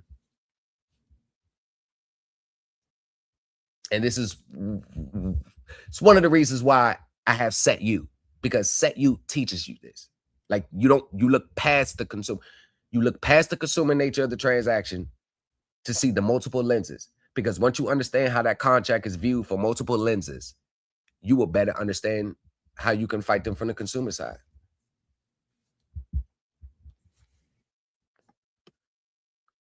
Approximately 77% of mortgage loans that we originated during the year end December 31st, 2022 were sold in the secondary mortgage market to Fannie Mae or Freddie Mac. And in the case of MBS guaranteed by Ginnie Mae, our mortgage loans insured by the FHA or VA. We also sell loans to many private investors. These are your institutional investors. So you got your institutional investors, you got your financial institutions, and you got the government, who has the biggest hands in it, because not only do they purchase these mortgage loans, and I use that term loosely, they insure these mortgages. And then there's another contract for in case you default. Oh, it's one big money-making machine. So when I look at the system from a corporate finance world, then I look at the methods people use to try to get out the debt, it's like you're dead on arrival. You're dead on arrival. And sadly, this is why many people stick to the credit card world. And I understand why.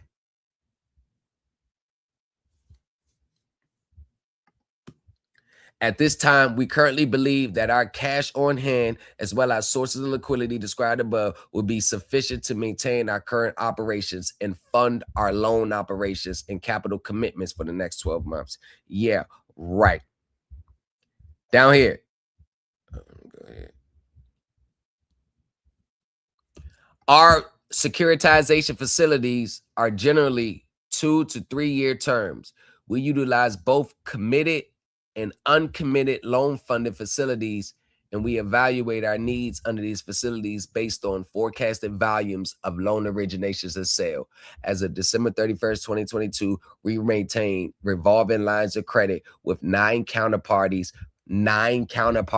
providing warehouse and securitization facilities with borrowing capacity totaling $4.1 billion, of which $1.4 billion was committed. Remember when I said there's like average of 10 to 15 players to the game? Well, this is 9 of them. And this is just one company. They got 9 counterparties. These are 9 different entities that's involved in your consumer transaction. You really think this is a consumer transaction for real? You got 9 different people, 9 different players involved. And I'm doing this to show the highly complex nature of this side of the fence. Many people, when they think securitization, they can't help but think of securitization from a consumer mindset. I'm saying think securitization based on what it really is, for what it is. You can't have a preconceived consumer mindset with this. And it's very hard when you've been dealing with the FCRA and CFPB and FDCPA for years. It's hard not to look at anything outside of a consumer.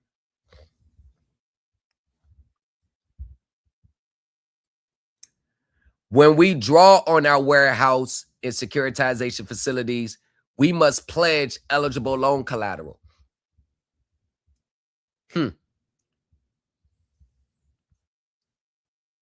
Once again, your note is not creating the funds. Even bigger, you don't see the Federal Reserve anywhere here.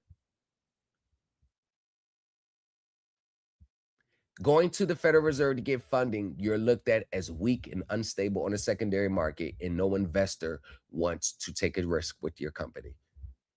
Going to the Federal Reserve, that's pretty much like a person who made $250,000 a year, and now they have to go sign up for food stamps.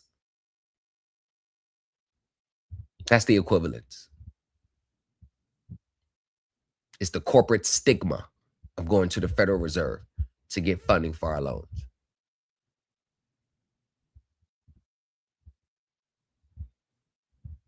Once again, but these are the main things that are deep rooted in these spaces.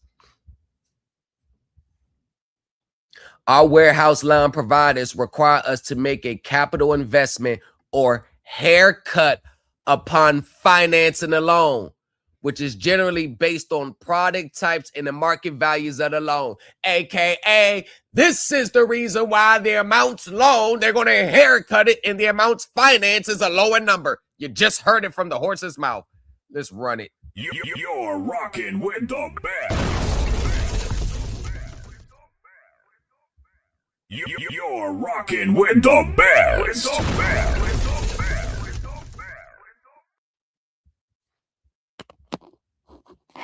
That's why.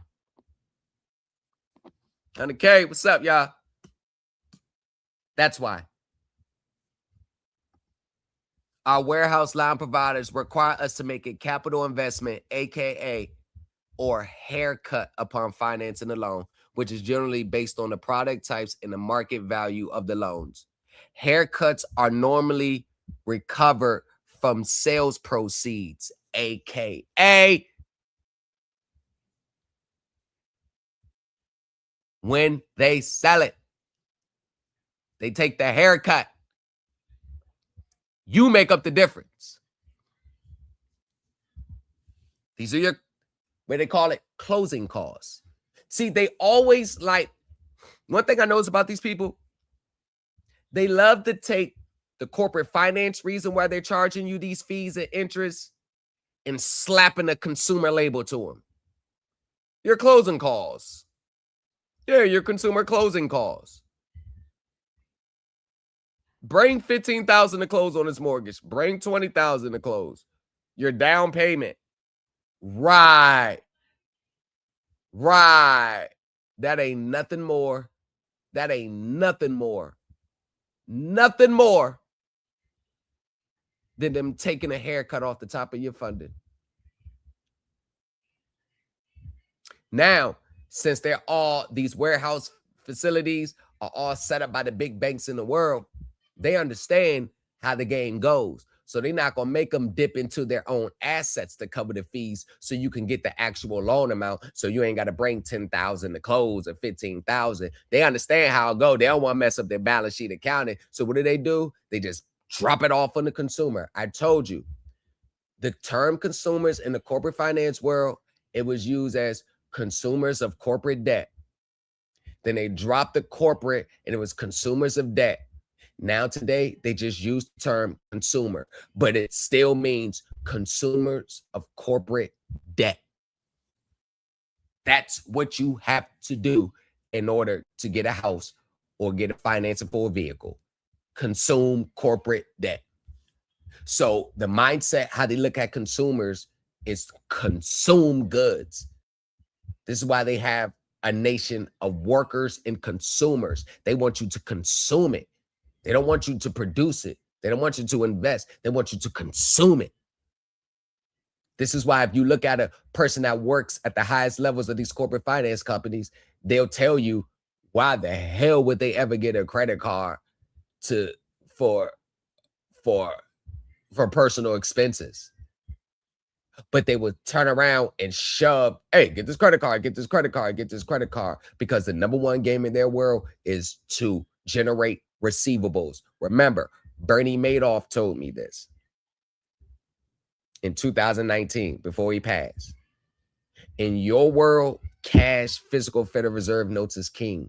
In our world, the right to receive payment is king, because the right to receive payment is more valuable than the payment itself. This is why they don't want you to buy it outright.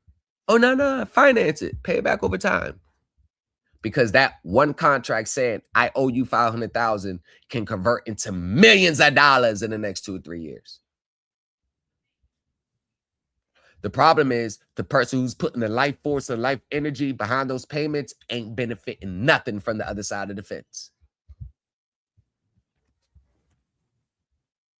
That's a fact. When we draw on a, okay, yeah. All right, let's go down. Derivative financial instruments are recognized as assets or liabilities and are measured at fair value. Oh my God, we get over all the accounting terms.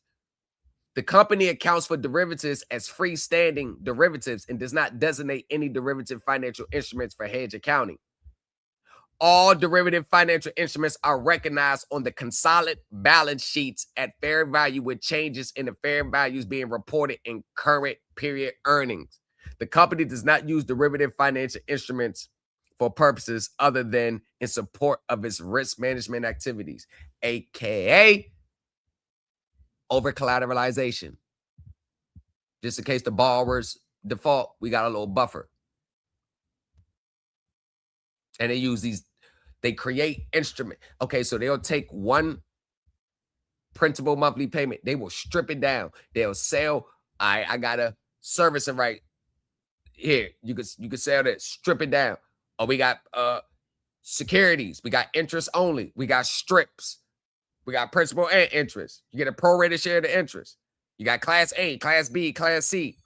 Class A, you're the first to get paid, you're the last to take a loss. Class B, second to get paid, second to take a loss. Class C, last to get paid, but you're the first to take a loss. The reason why people, the reason why the credit score, the minimum credit score is like a 620 to get a mortgage. Some cases 580. The reason why it's so low, because there's more interest for the investors. So you think when you get a mortgage loan, it's just your more individual loan. They're going to pull you together with other similar characteristics. Oh, I know how the approval process goes. I tell you, I got a friend that works for Fannie Mae, senior supervisor. How they do structure it. So they're going to go off, the normal income, credit score, how much you make. But then it goes to the investors for approval, because they're going to look at the projected default.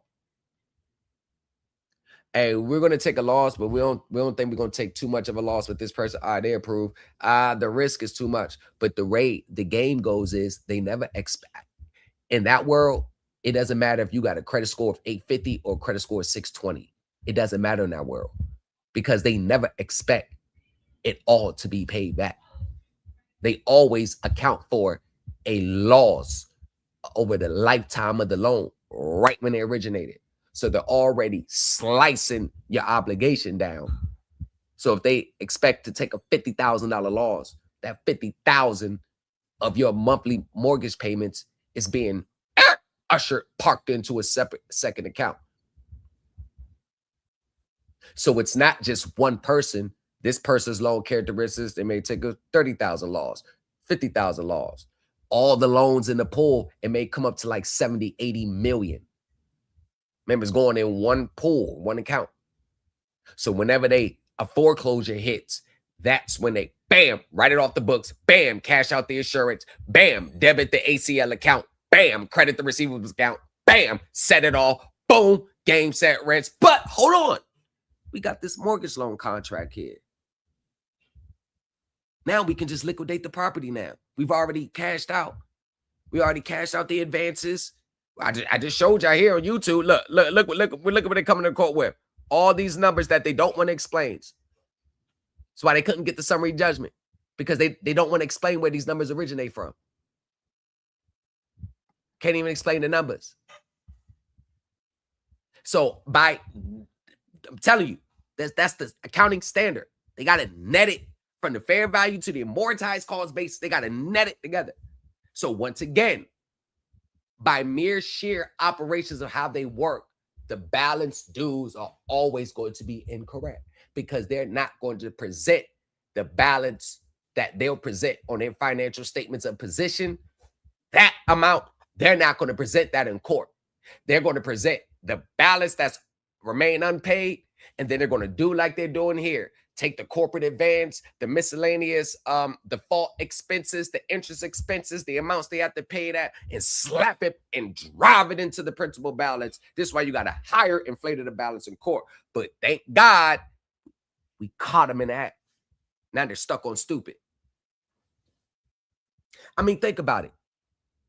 2 hearings. The last hearing, you got the accountant and you got the litigation specialist.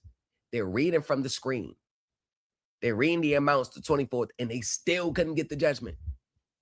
Still can explain it. They never can. None of those numbers are real.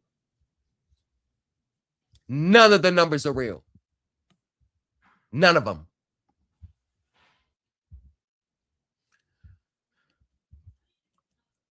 Let's go down.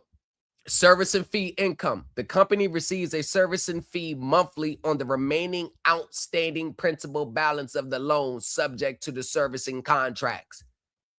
Right there.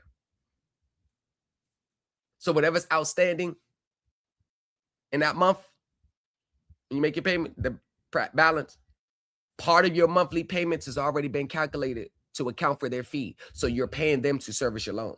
Oh, the service and fee is coming out of your monthly payments. Everybody's monthly payments, service and fees coming out of it. That service and fee is not doing anything to drive down the principal balance of the loan. Remember I told y'all earlier in the live, they hide the corporate finance world under interest. 98% of your interest payments are going towards everything but the traditional repayment of a loan. Welcome to the corporate finance world. That's why you can $2,500 mortgage, $300 is going towards the principal, $2,100 or $2,200 is going towards the interest. Auto payment, you got to pay $500 a month for auto payment. $125 is going towards the principal, $375 going towards the interest, and credit cards too. This is why.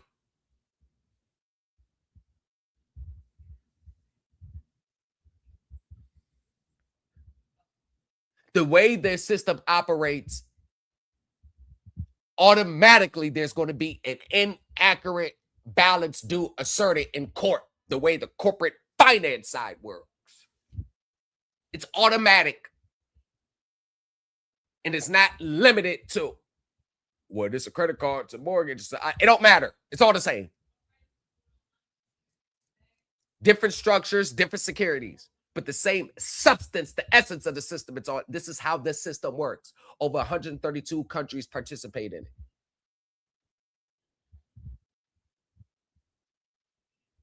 See, I moved on from the United States securitization corporate finance because it's becoming redundant, repetitive.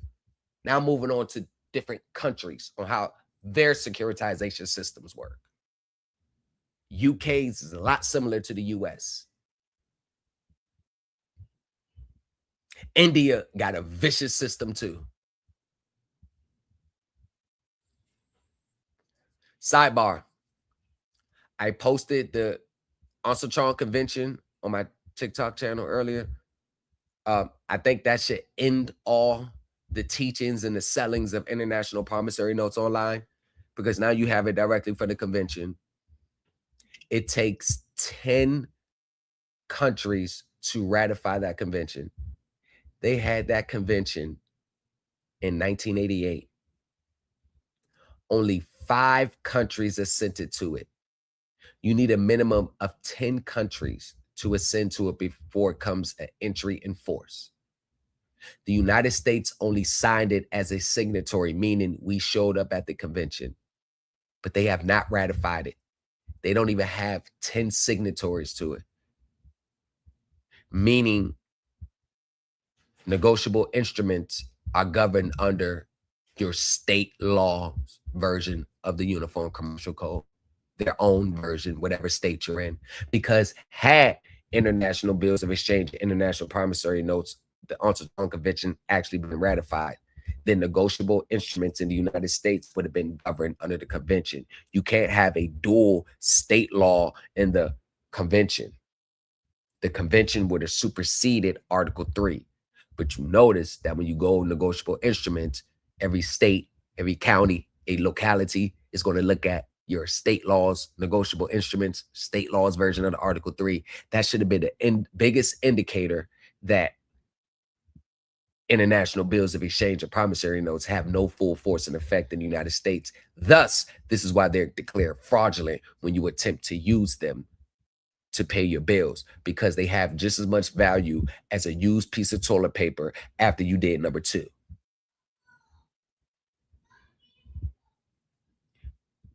And this is more evidence that the ones who are selling it has no clue about the instrument that they're trying to sell. And what is the number one selling point here? You find a bunch of desperate, low-hanging fruit people who wants to get out of an obligation so fast and desperately needs to do so that all you got to do is just sell them the hope and belief in the dream that it will end their miseries. Not knowing as soon as they buy it and tender it, it's just the equivalent of them doing the headshot to themselves. Another dead on arrival instrument that you purchased.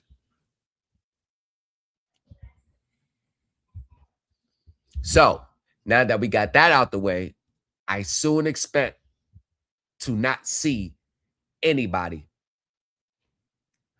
have a live talk about, post about an international promissory note. And if you do see them, all you got to do is go back to my page and look at the convention itself. Sorry. Another balloon has to be popped in these spaces. Now, as we move forward, if you see the highlight, you got the servicing advanced facilities. Yeah.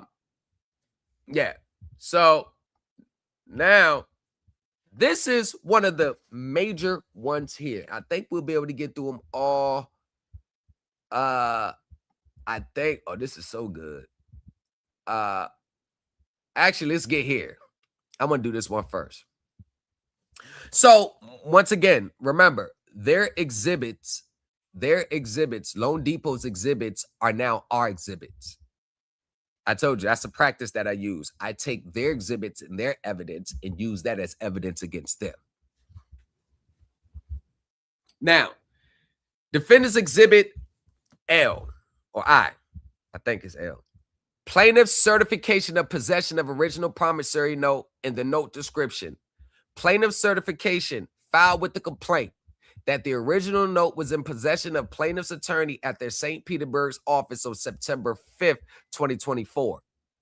Verified by an employee of the law firm rather than the plaintiff.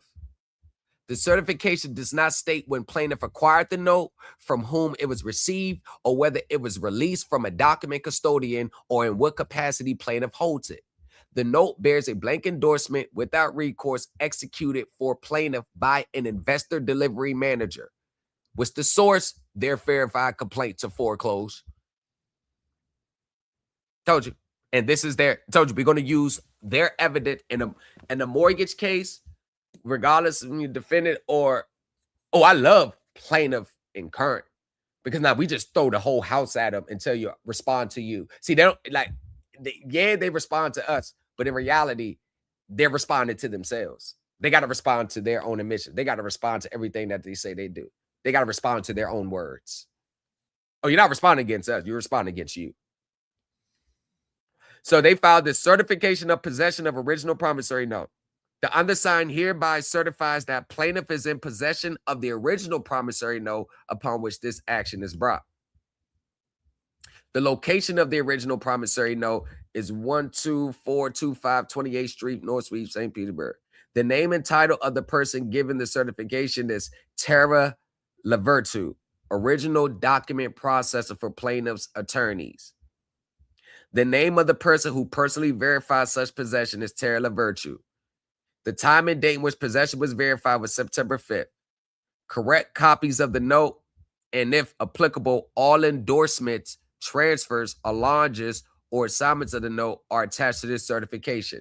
Absolutely none of it was attached. Copies of the note. You get that right there?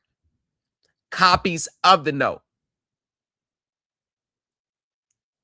So I want to take you back to a case in Florida where the bank sold another bank the note. The bank went and filed the documents, I think the finance statement, to evidence its, right to receive payment, to give its, the status of a holder of the note. However, when they went to go foreclose on someone, the bank, well, not the bank, the appellate court reversed the summary judgment. Is because although he filed, it was first a priority to receive the payment, the security interest, he received a copy of the note. He didn't receive the original note. A copy of the note is not original note because possession of a note, remember, the right to enforce the note can be by possession alone, but you have to have possession of the original note. You can't possess a copy of original and say, hey, I have rights to enforce this. You're going to have to make a compelling case. So this is a copy of the so-called original. And the signature, it's signed in, ink. The date is, so it has an 8, but it looked like they scratched the 8 out and put a 9. So you got it looked like they originally, like they made a mistake. I'm not going to make a big fuss about it. And this is the original note.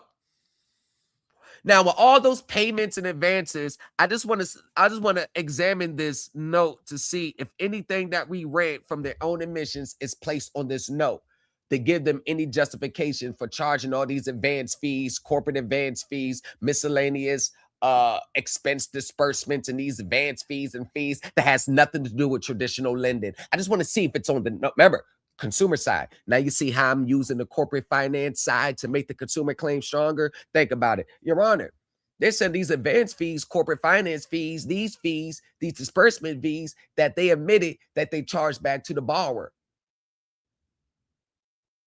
Your Honor, none of that was said on the note. They didn't say this on the note.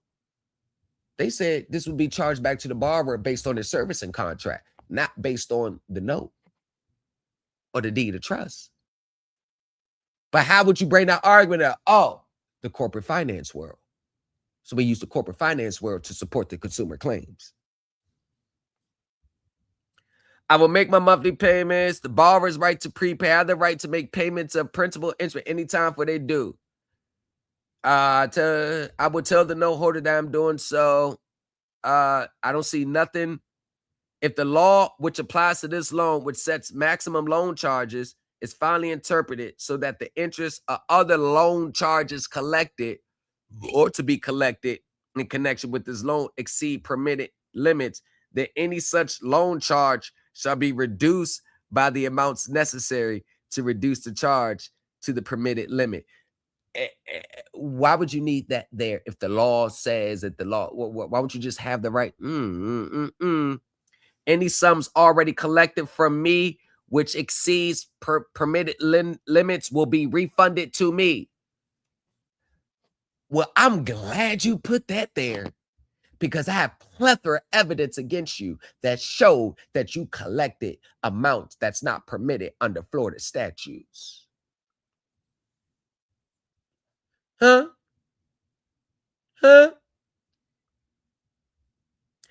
You sure that you wanted to file that continuance? I think you knew what's coming July 10th. You filed that continuance on September 1st now. Well, Miss Jacqueline, whatever your name is, you got a Scud missile waiting on your desk when you come back from your procedure. You got a Scud missile waiting on your desk. The note holder may choose to make this refund by reducing the principal I owe under this note or by making a direct payment to me. If a refund reduces principal, the reduction will be treated as a partial prepayment. Oh, is that right? If the note holder has not received the full amount due on any monthly payment ended 15 after the date, I will pay a late charge to the note holder. The amount of charge will be 4% of my overdue payment and principal. I will pay this late charge promptly, but only once of each late payment. Okay, notice of default. No waiver by borrower.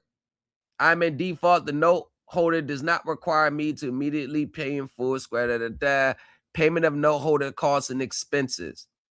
If the note holder has required me to pay immediately in full, the note holder will have the right to be paid back in full for costs enforcing this note to the extent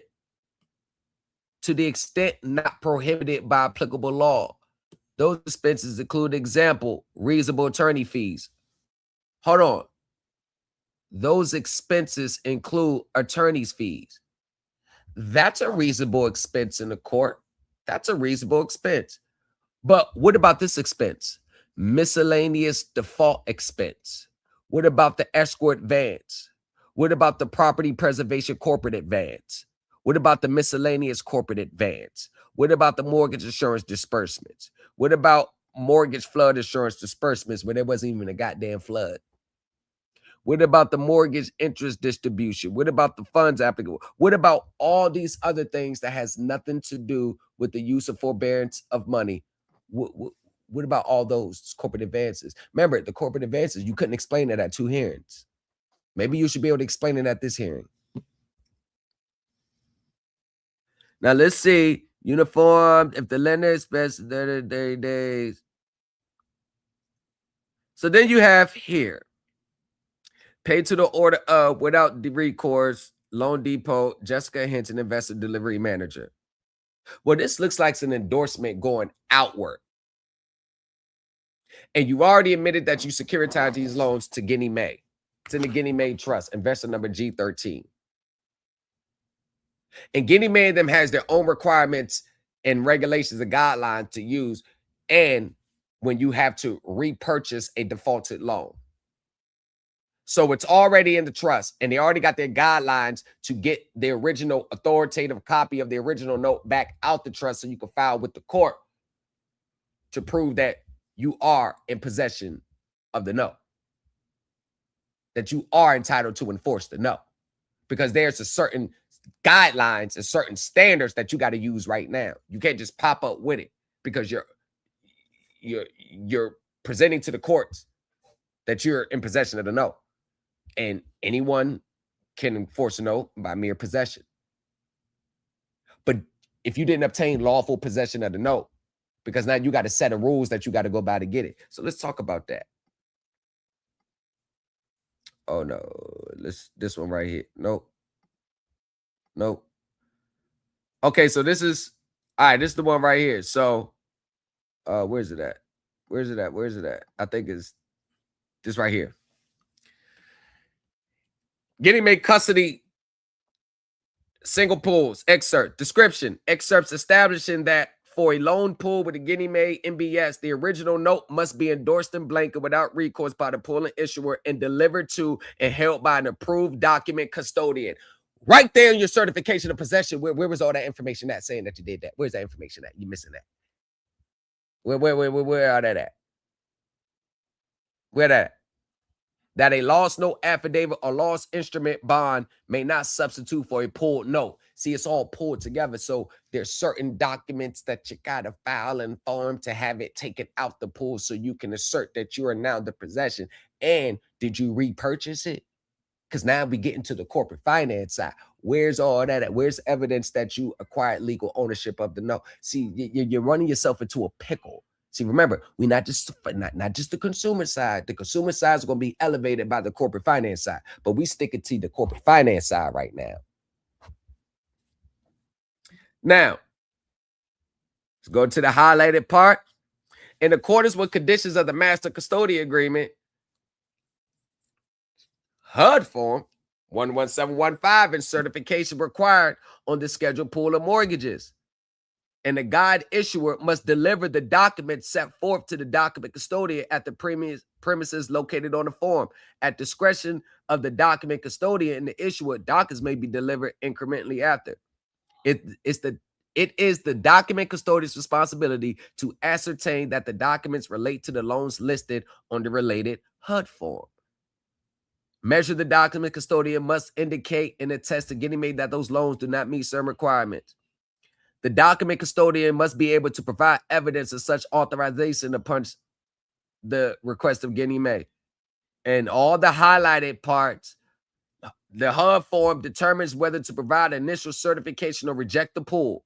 The document custodian places the loan documents in safekeeping.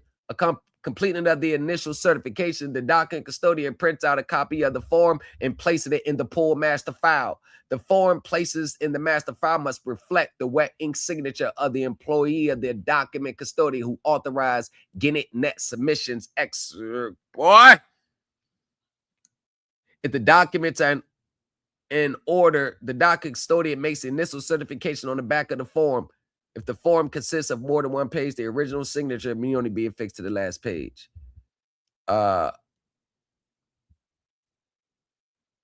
document custodian must deliver a copy of the signed HUD form, evidence and initial certification to the issuer, and place the original signed HUD form in the pool or loan package master file. The original note or evidence of indebtedness, including documents required for modifications, endorsed in blank without recourse by the pool issuer. In all cases, the last endorsement is required to be made by the pool issuer in blank and without recourse. Ginnie Mae requires that the chain of endorsements from the originator to the loan pool issuer of the note be complete. If the issuer did not originate the loan, all recorded intervening assignments in the loan must be documented. You're already missing the intervening endorsement. You're already missing it. Because LoanDepot.com LLC is not the pool issuer. Nope. You got another corporation for that. So this goes from LoanDepot.com LLC to your Inc. You're already missing it. But we didn't even raise that yet. We gonna save that for last. We gonna save that. We gonna save that part right there. The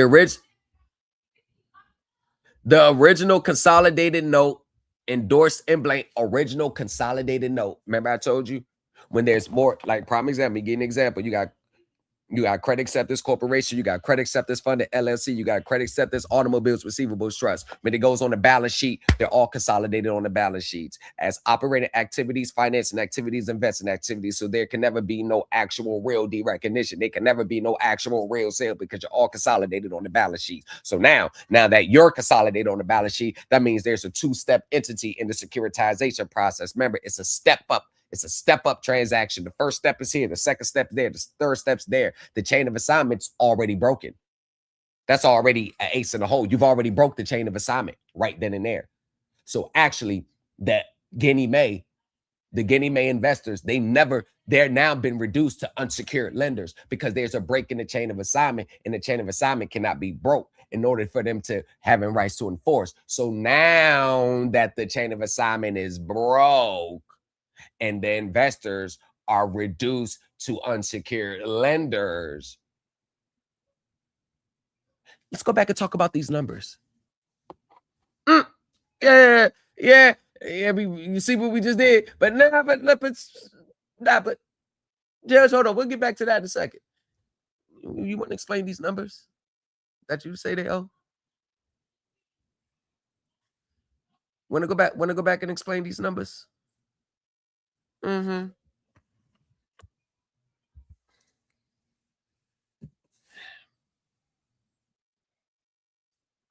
He said principal only payment with instructions. So these are all the requirements. Verified complete chain of endorsements exists from the loan originator to the pooling issuer. Ginnie Mae requires that the chain of endorsements from the originator to loan. And then I got a copy of your actual securities issuer, which is your other company that actually issues the securities. They don't appear anywhere on it. So you've already stumped yourself. Verify that the undated endorsement in blank without recourse was made by an authorized officer by comparing signatures on the endorsement. And then if the pool note is missing, no modification, law. So they got the whole, so I got the whole guideline, right? Now, so right along, an issuer may substitute the HUD form for a loan file that has been released for a non-liquidation reason related to bankruptcy, foreclosure, or loss mitigation with a written attestment, but if and only if all documents in the relevant loan file were present and reviewed by the document custodian prior to the file's release, and the issuer must attest that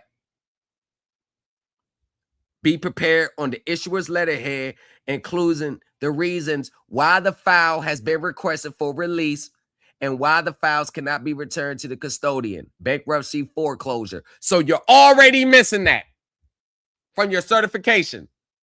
You certified you was in the possession of the note, but I already know, and you already admitted that Ginnie Mae owns this.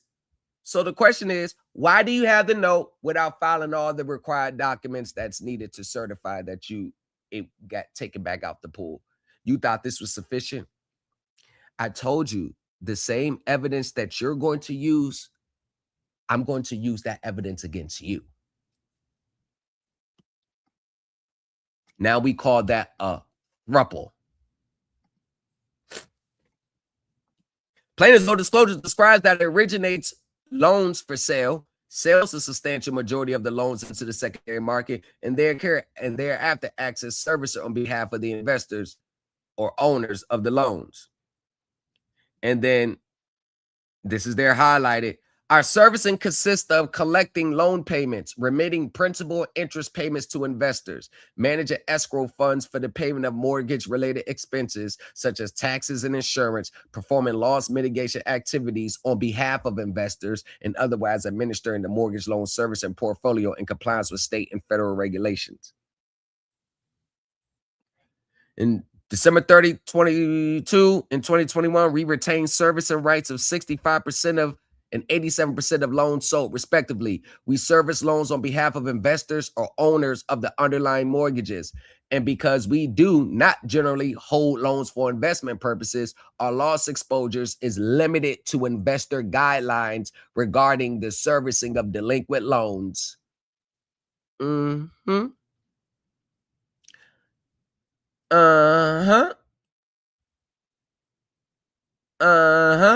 Gain on sale margins represents the total gain on origination and sale of loans and net origination income net divided by loan origination volume during the period. We pour through weighted gain on sale margins and represents the total of gain on origination and sell a loan and origination income net divided by the pull through weighted rate lock volume. Oh, just gotcha. And then let's go right here to your balance sheet. Loan sold service and retain, service and release, total loan sold, loan units. Then I highlighted the 60-day delinquents, all that. And number 2, amounts represent the fair value of service and rights, net of service and liabilities, which are included in accounts payables, accrued expenses, and other liabilities in the consolidated balance sheets. So all this is representing. So I'm taking this and I'm breaking down. And when I filed the actual summary of exhibits, it's actually explaining why these exhibits are here, what it means, what it signifies, and how it affects them even more. So all these are, as you can see, this is their balance sheet. I'm going to be explaining their balance sheet. Now, right here, Exhibit B. Loans eligible for repurchase and unilateral buyout option. Disclosures describe a Ginnie Mae pool and the servicer's unilateral repurchase buyout option on loans 90 plus days delinquent, and the balance sheet recognition that follows when the company is deemed to have gained effective control over the loan. Oh, yeah. Bringing a corporate fine. Now, defend against your admissions. Now, let's take all this and go back to your note certification that you're in possession of the note. Let's go back right there. Let's go back right there. You say you in possession of the note. You sure? You know you're missing some forms. You're missing quite a few. Matter of fact, here are the forms that you're missing. These are the forms you're missing, LoanDepot. We may be required to identify the purchasers of loans that we originate, including securitization trusts, or repurchase those loans if those loans fail to meet certain criteria, characteristics under circumstances. Our contracts with purchasers of mortgage loans that we originate, including GSEs and other financial institutions that purchase mortgage loans for investors or private label securitizations, and the agreements for securitization transactions for which we act as the securitizer, contain provisions that require us to indemnify the related securitization trust or the purchaser of the mortgage loans, or to repurchase the mortgage loans under certain circumstances. We also pull FHA insured and VA guaranteed mortgage loans with backed securities guaranteed by Ginnie Mae. While our contracts vary, they generally contain provisions that require us to identify these parties or repurchase these mortgage loans if our representations and warranties concerning mortgage loan quality and mortgage loan characteristics are inaccurate or are otherwise breached and not remedied. If the borrower defaults on the loan payments within a contractually defined period, aka early payout default, you already got paid. Everybody, the investors already got paid out. And I already know that because, my friend at Fannie Mae, the investors already got paid. So you're not looking with this foreclosure to recover on them. They already got paid. The question is, did you repurchase the loan? Did you buy it back? If so, why are you missing these forms from the filing? Because that shows evidence. You can't just get there and say you were in possession of the note. You came into possession this day. No, that's insufficient.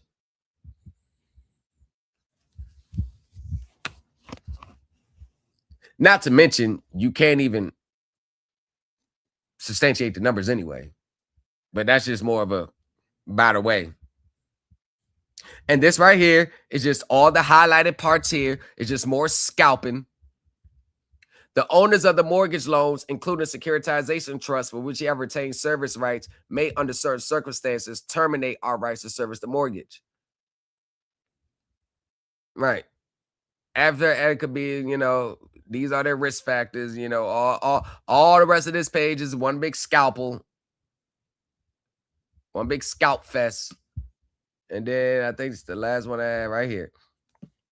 This schedule summarizes every entry appearing on plaintiff's customer activity sheet for the subject loan covering October 21 through July 2026, which contains 233 transactions lines across 8 pages. The underlying documents is in evidence as Exhibit K and is available for the court and to opposing counsel for examination. Every figure below is taken directly from plaintiff's own ledger. No figures have been estimated, adjusted, or supplied from any other source. Once again, taking your own evidence and using it back against you. 7 payments of $2,784.45 were received. The last was applied on June 16th, 2023 to the installment due April 1st, 2023.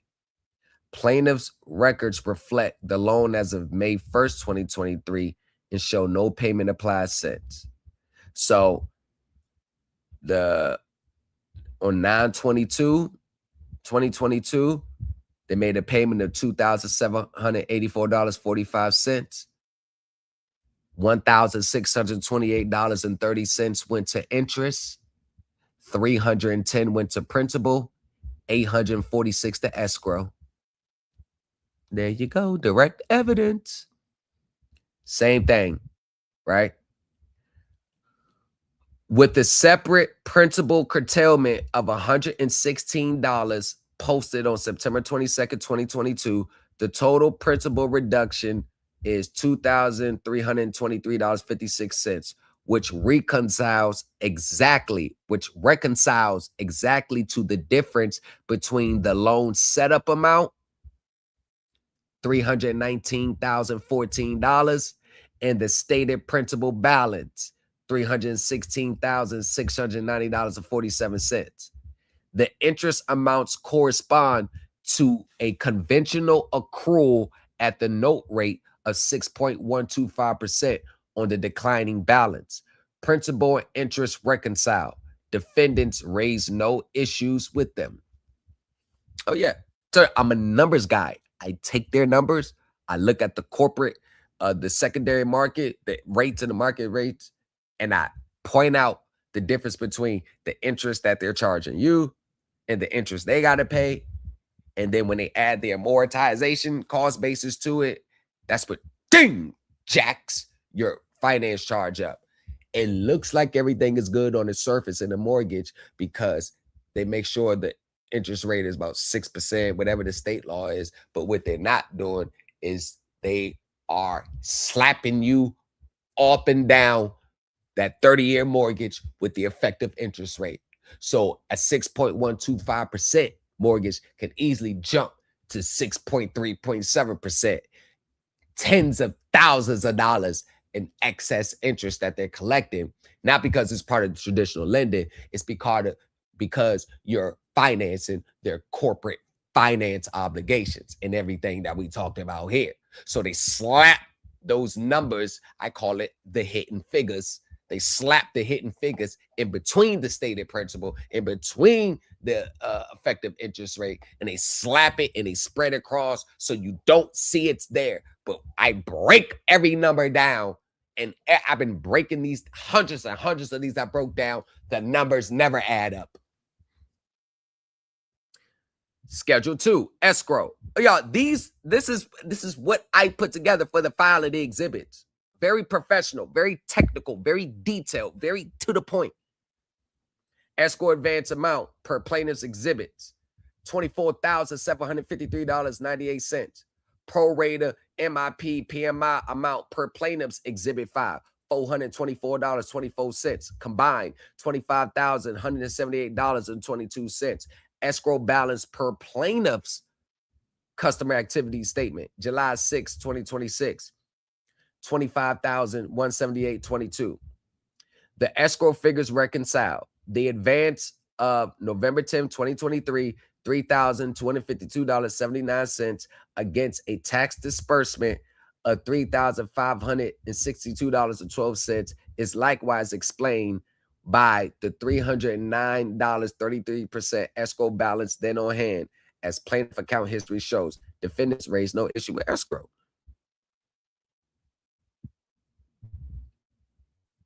Schedule 3, corporate advances by category.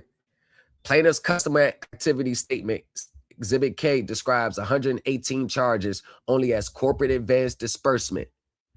This is the part where we stuck at the hearing, which they had to continue for the second time. This is the part. This is when, when you're getting warm, right? This is where, right here. Plaintiff's account history exhibit N identifies the same charges by category. Through June 4, 2026, the account history reflects the following: miscellaneous default expenses, corporate advances, 70 entries, $15,234.66. Attorney corporate advance, 8 entries, $3,966.90. Property preservation corporate advance, 25 entries, $740. Miscellaneous corporate advance distributions, 2 entries, $123.93. Total, 105 entries, $20,068.49. Relative to the filing of this action on September 23rd, 2024. Before the complaint was filed, you had 13 entries totaling of $1,724.59 with the share of 8.6% of the balance. On or after the complaint was filed, 92 entries, $18,343.90 represents 91.4% of the balance. Total after the complaint was filed. With all the exhibits and updated figures, after 105 entries, $20,068.49, representing 100% of the balance. 4 of the charges posted the same day, May 9th, 2024, are 69 cents, 69 cents, 64 cents, 64 cents. On 14 other dates, the same dollar amount is posted too. 3 or 4 times in a single day.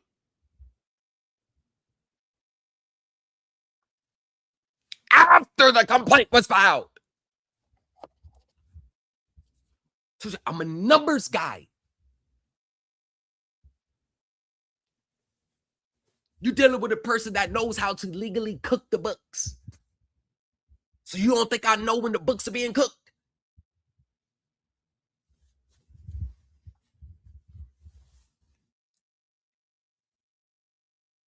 You didn't think I was going to catch it? I'm a numbers guy. And the harsh reality about this is anyone,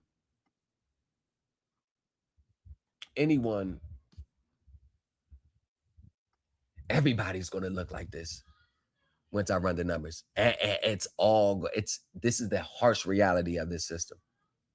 Everybody's contract is going to look like this. Every single one is going to be cooked.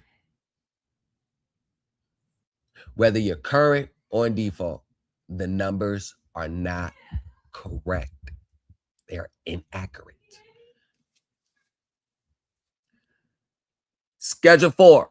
Plaintiff's 2 records do not agree.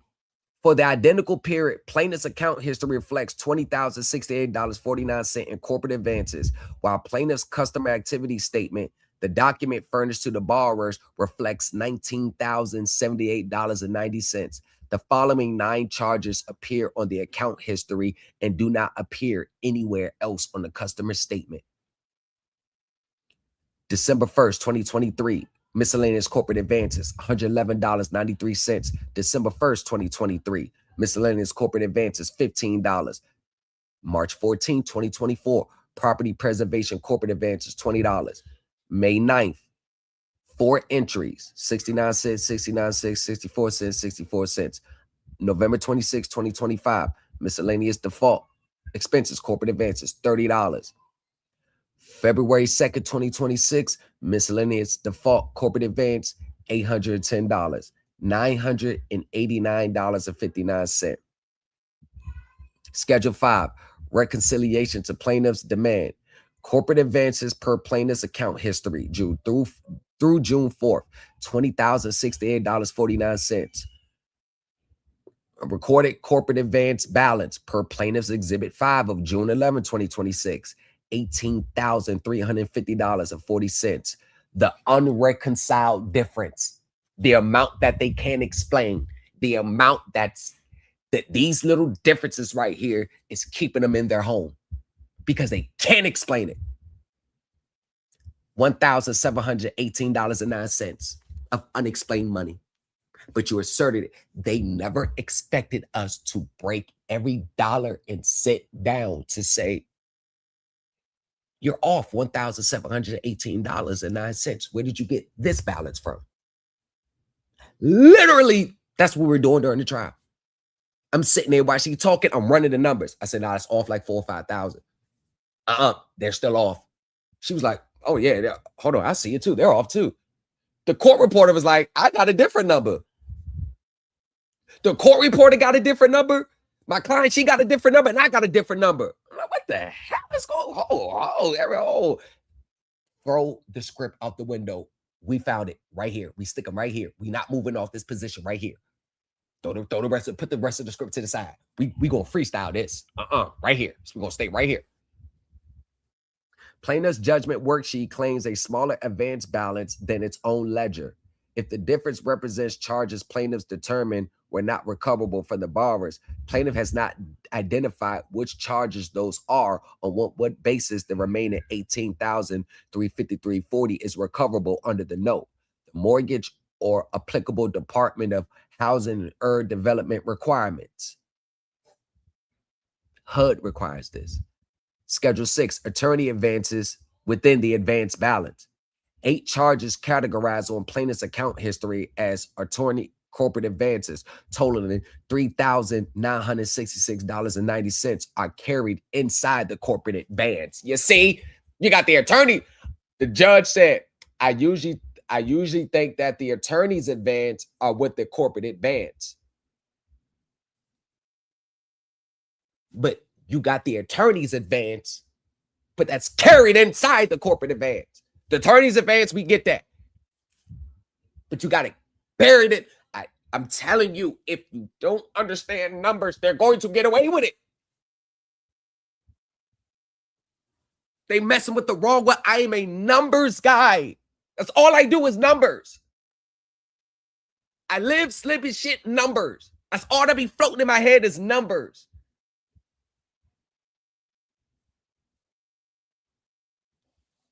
It's becoming so fucking normal to me that I can look at an APR and start assessing what's the actual spread and the yield is on the secondary market side based on the numbers that's on the finance charge on the contract.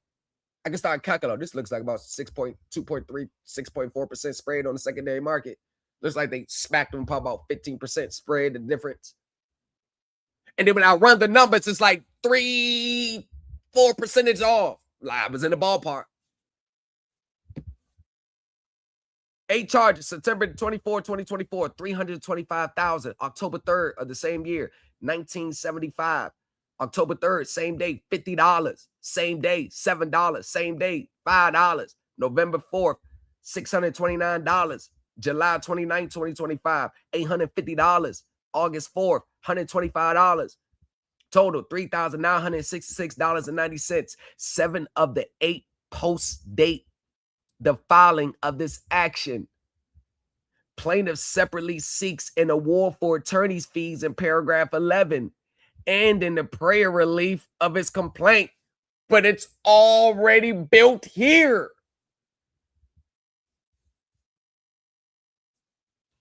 Schedule 7.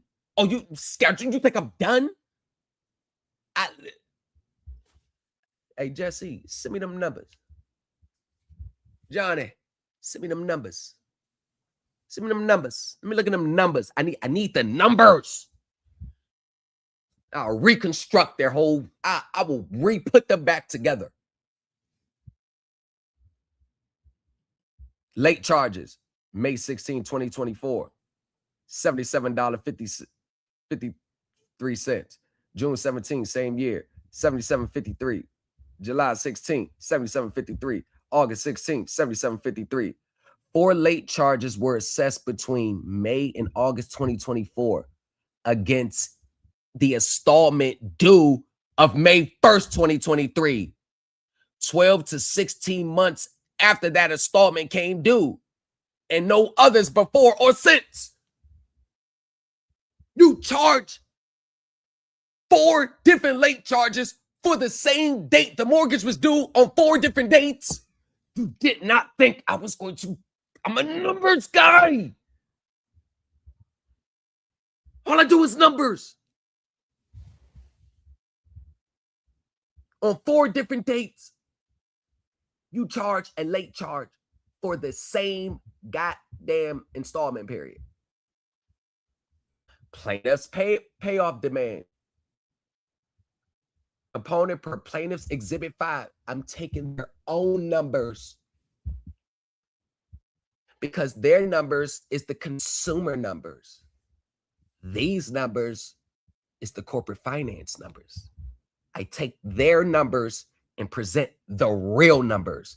And everything that you see here at the end of each section is called the hidden figures. It's the name of this live stream, the hidden figures. That's why you're looking at it right now, the hidden figures. That's why I saved this for last. So everything that I said earlier, it leads up to this moment, the hidden figures.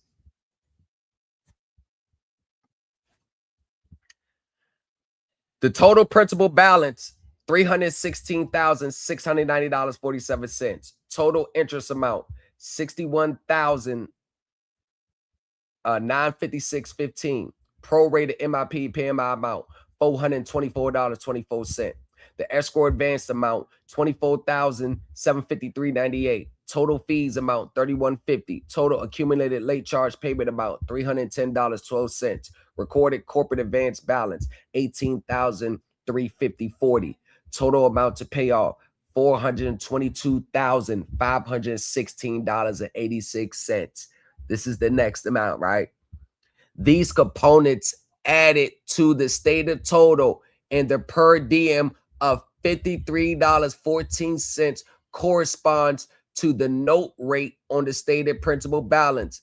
The contested components are the escrow advance, the fees, the late charges, and the corporate advance balance. $43,446 in the aggregate, together with the attorney's fees sought separately. This summary was prepared by defendant by tabulating every transaction line on plaintiff's customer activity statement, Exhibit K, and every transaction line on plaintiff's account history, Exhibit N, and comparing both to plaintiff's judgment worksheet, Exhibit N. It states no opinion and performs no calculations other than addition and subtraction of figures plaintiff itself reported. Pursuant to section 90.956 for the statute, the underlying records are available for examination and copying by the court and by opposing counsel, because after all, this is what they actually presented to the courts. Heading in to September 1st, the numbers are still off. They're still off. They just said their new statement for July. They're still off. With updated figures, they're still off. It don't matter. You want to readjust it, they're still going to be off. That's the thing about accounting. Once they're off the first time, they're off. You can't add more to it to make it up. Counting is very tricky. Once the numbers are off, you're never going to get the right number. And what do I use this under? Hey, their claim is the amounts due. The amounts due. They can't substantiate the amounts due. And long as I keep, once I keep spanking the accounting, the set you on them, they can't move. This is the, remember, it's about to be the third continuance of the hearing. It's the third time of the hearing. The third time, and they're at the summary judgment trials, and the numbers are still, you think the judge gonna be able to explain and break that down? It's 7 different items that are off. They ain't gonna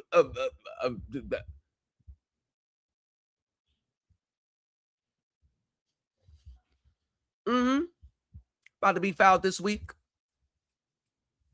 Your Honor, the numbers are still off. Ahead of September 1st, the numbers are still off. The numbers are still off. You can't get around a numbers guy.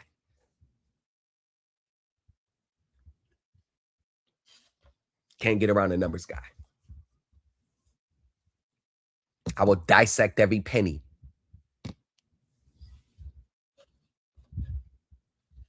There's no contract, consumer contract,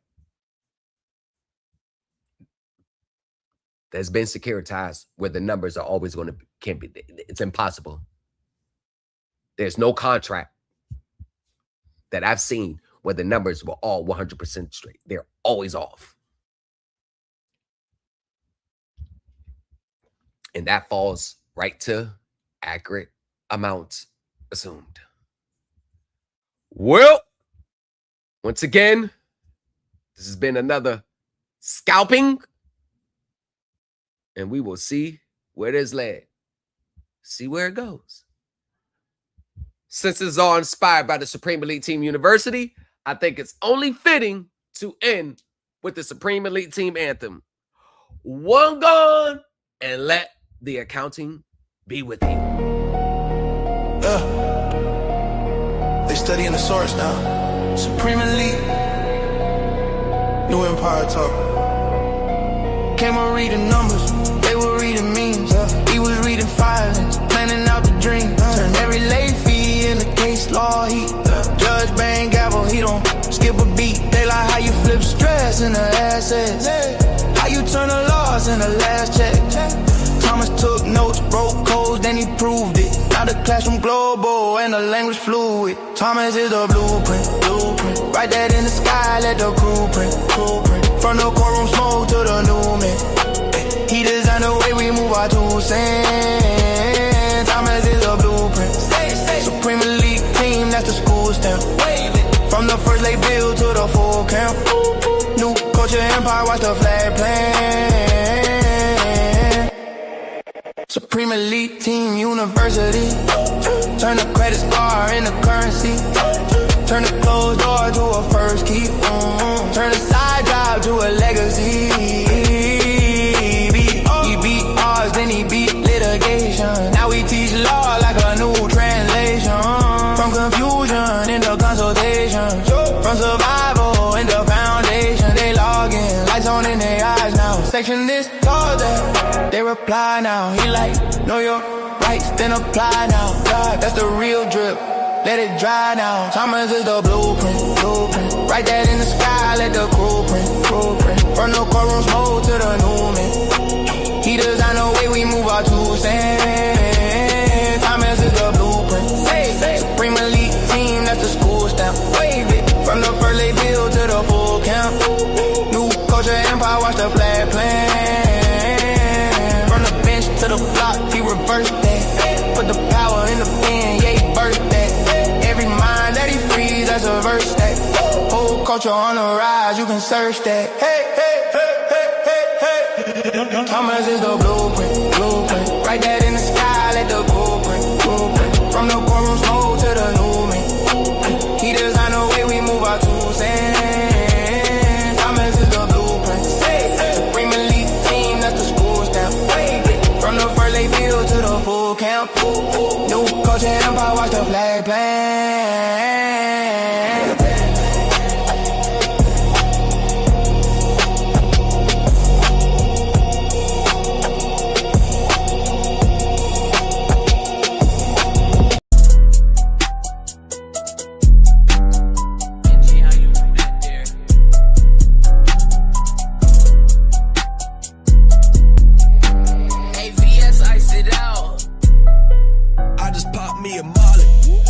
Can't even sleep.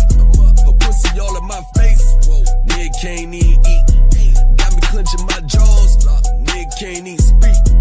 House surrounded by hitters. for the bird. Don't give a fuck about your feelings, Liddy. Gonna treat the bitches like a turd. We pulling up, just get a word. A lot you niggas flowing straight garbage. I'ma send you niggas by the curb.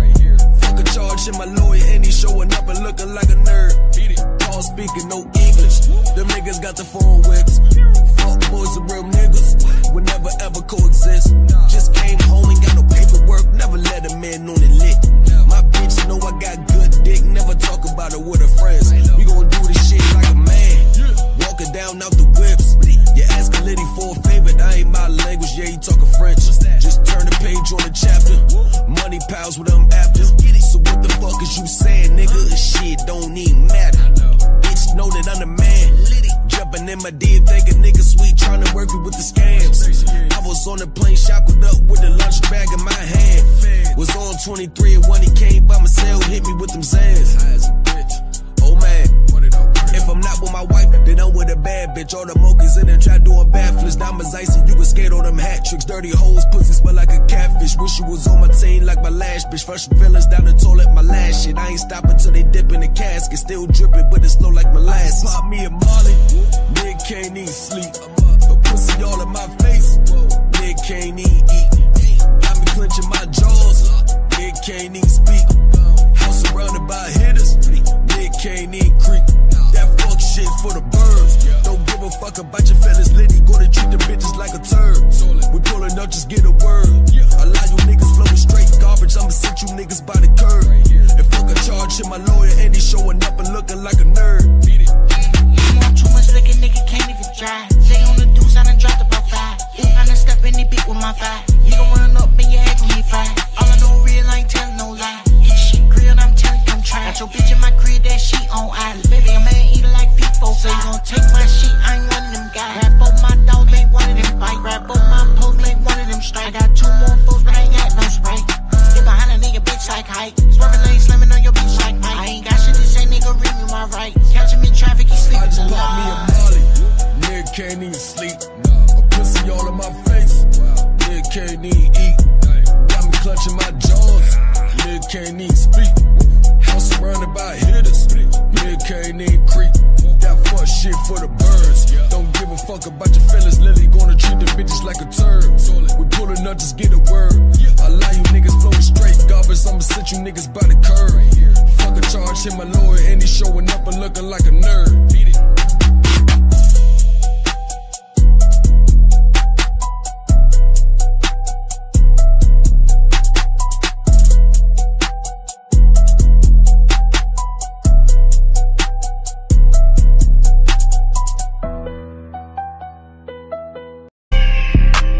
Pressure, nah, I ain't feeling no pressure. No, I ain't stunting her, man. She wanna get on top of shit, I'ma let her. Come in. With this street code, I'll buy to the letter. This just me against me, I ain't feeling no pressure. There's no hoes barred with the shit, nigga, everything gon' go.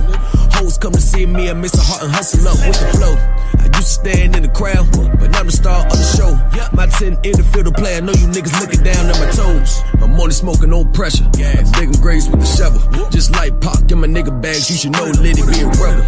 They watch the corner for a stat, my little nigga be the lookout. You broke that shit embarrassing, like the drunk uncle at the cookout. My 10 down, you got a foot out. I fuck my bitch, never pull out. A bitch drowning my drip flicking, she gon' feel the stain from my wrist. You disrespect on that click, I put the tech on your lips. No handouts, they gon' go get it litty, cut a check for a quick. No pressure, nah, I ain't feeling no pressure. No, I ain't stunting her, man, she wanna get on top of shit, I'ma let her. Come in. With this street code, I'll buy to the letter. 100, nigga. It's just me against me, I ain't feeling no pressure. There's no hoes barred with the shit, nigga, everything gon' go. Hoes come to see me, I miss a heart and hustle up with the flow. I used to stand in the crowd, but now I'm the star of the show. My 10 in the field of play, I know you niggas looking down at my toes. I ain't feeling no pressure, I do this shit in my sleep. I treat the hoes like a dog, while the bitches on a leash. I open up my palm, then tell the niggas come to eat. I got a kiss in my hand, can't tell me I ain't no peace. Lady counting his blessings, know he put me up on this level. My praise is up to the gods, but don't make me turn into a devil. I need to find that school, cause I know my shit be loose. Went to sleeping on floors, now I'm trapping out of the booth. No pressure, I ain't feeling no pressure. I ain't stunting her, man, she wanna get on top of shit, I'ma let her. With this street code, I'll buy to the letter. It's just just me against me, I ain't feeling no pressure. There's no host bar with the shit, nigga, everything gon' go. Hoes come to see me, I miss a heart and hustle up with the flow. I used to stand in the crowd, but now I'm the star of the show. My 10 in the field to play, I know you niggas looking down at my toes. Run it up, hey. I'm cooking up dog food. She play with the dick with the tosses. I'm smoking that leaf from Toronto. They watching that whisk like a car show. You look like you wanna get shit off your chest. I thought so. I'm back in this game, now you sit at the end of the bench. I thought so. Yeah, back in this motherfucker like I left something in this bitch. A whole gallon of the white. I'm getting drunker than a bitch. Big straps with the Mac 11s got me putting extendos in the clip. And lay your shit up on the curb. Like you didn't pay your rent. Got Papa John dope, but no pizza. The dope with his flipping straight O's in the zippers. Right off the Peter Pan, intake at 9 if you open the smell stick with you. My BBE label with guys on the tables. Fuck your squad and your Dracos. This map make you jump, no Chris Carson is stable. You can scout like potatoes. Shorty saying that I am the one. Who the fuck you think she Billie Jean? She want a nigga, put her on the team. After spitting out my kiss, a Listerine. The flow is bucking like it's Greek the Freak. But I keep it 44 like Pistol P. Now when it's shitting on your biggest dreams, about the floor with you niggas, Mr. Clean. I'm cooking up dog food. She play with the dick with the tossers. I'm smoking that leaf from Toronto. They watching that whisk like a car show. You look like you wanna get shit off your chest. I thought so. I'm back in this game, now you sit at the end of the bench. I'm in the projects like I'm packed with a cake. They ask about it, they say missing no plate. I know the smells when they pull out them trays. There's nothing edible that sits in the place. Right out of prison, I ain't snitching nobody. You ain't jumping lessons up on the case. I need some water so I can splash in the lake. And I need a rat so I can eat, I'm a snake. My bitch from Louisiana and she Creole with sticking head. Hopping out like she clear. We ain't missing, ain't no shots at the feet though. The out of time got them thinking it's zero. Sticks be as long as a cord extender. You get blown like a cartridge Nintendo. Fuck nigga, X you out like you nothing. That's because you be playing the middle. I got an issue with the streets, it's breeding snitches. That's why I'm a family guy like Peter Griffin. Heard about Western Road, think I need a Smith. And issue time with his close, I think he a blister. Matters with the clips, I'm pushing T in my sack. You want the smoke, and you'll catch a T at your nap. Alphabet sticks, let the T in the map. Bitch, I'm hotter than few, that's gon' leak out the jet. I'm cooking up dog food. She play with the dick with the tossers. I'm smoking that leaf from Toronto. They watching that whisk like a car show. You look like you wanna get shit off your chest. I thought so. I'm back in this game, now you sit at the end of the bench. I thought so.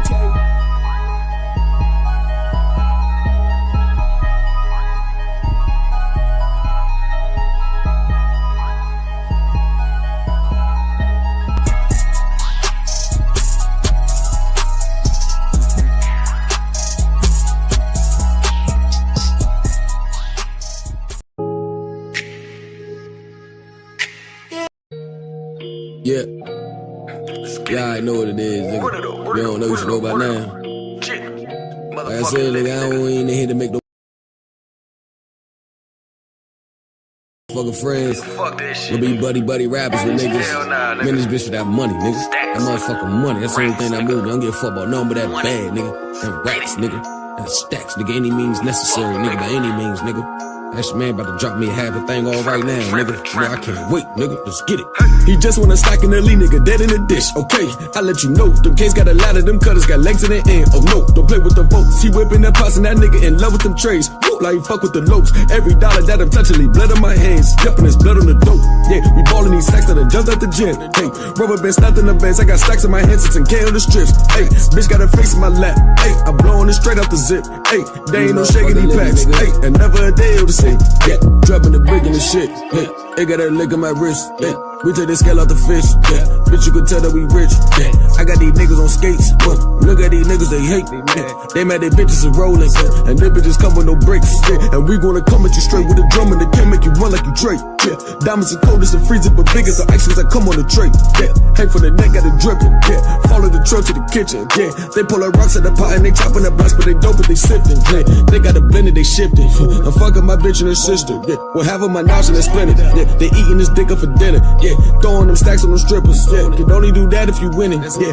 And if it's stats that you getting, then you gotta lift the bitch stacks to the ceiling. Let's get it.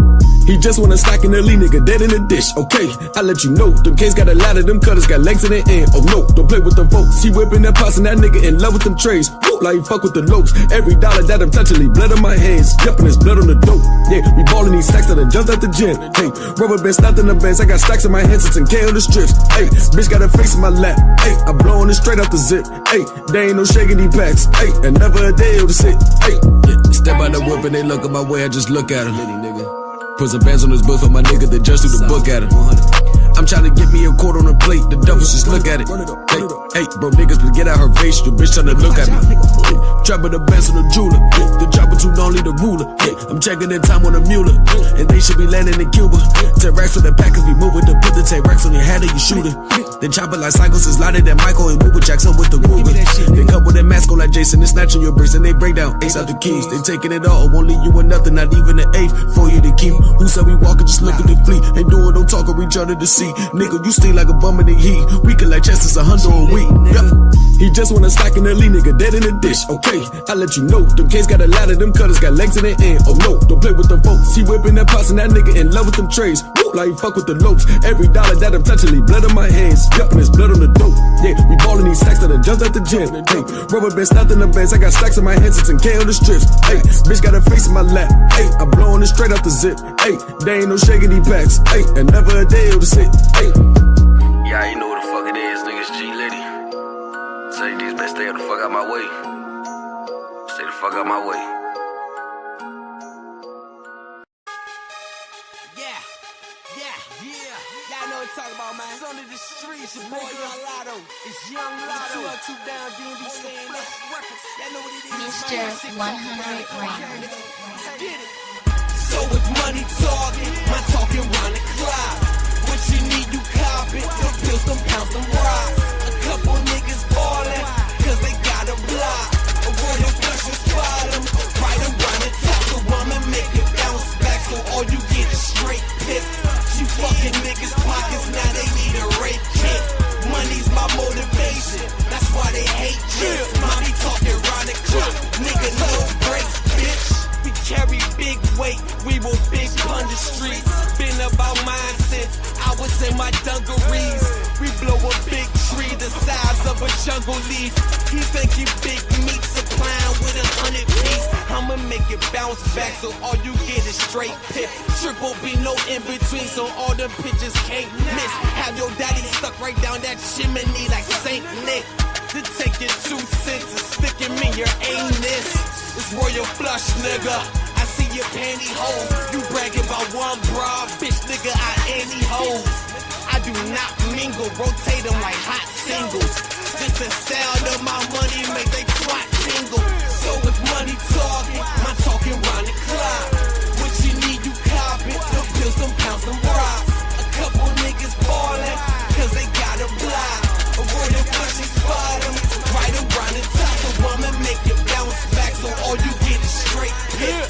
She fucking niggas' pockets, now they need a rape kit. Money's my motivation, that's why they hate chicks. Mommy talking round the clock, nigga no breaks, bitch. I'm the lotto pick, I keep an honest click. And if we were a thing, that wouldn't be stopping it. We smell a bitch as if he stuck up in some doggy shit.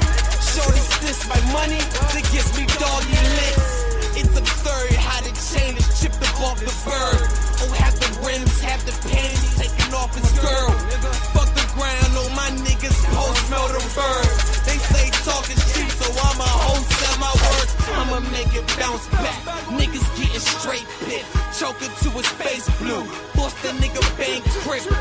Fuck around, all my niggas off that same shit. Nah, ain't no problem to get banged quick. So if money talking, my talking round the clock. What you need, you cop it. The pills, them pounds, them rocks. A couple niggas ballin', cause they got a block. A word of flush, you spot them, right around the top. So I'ma make it bounce back, so all you get is straight pip. She fucking niggas' pockets, now they need a rape kit. Money's my motivation, that's why they hate this. Mommy talking round the clock, nigga no breaks, bitch. You're rocking with the best. You're rocking with the best. You're rocking with the best. You're rocking with the best.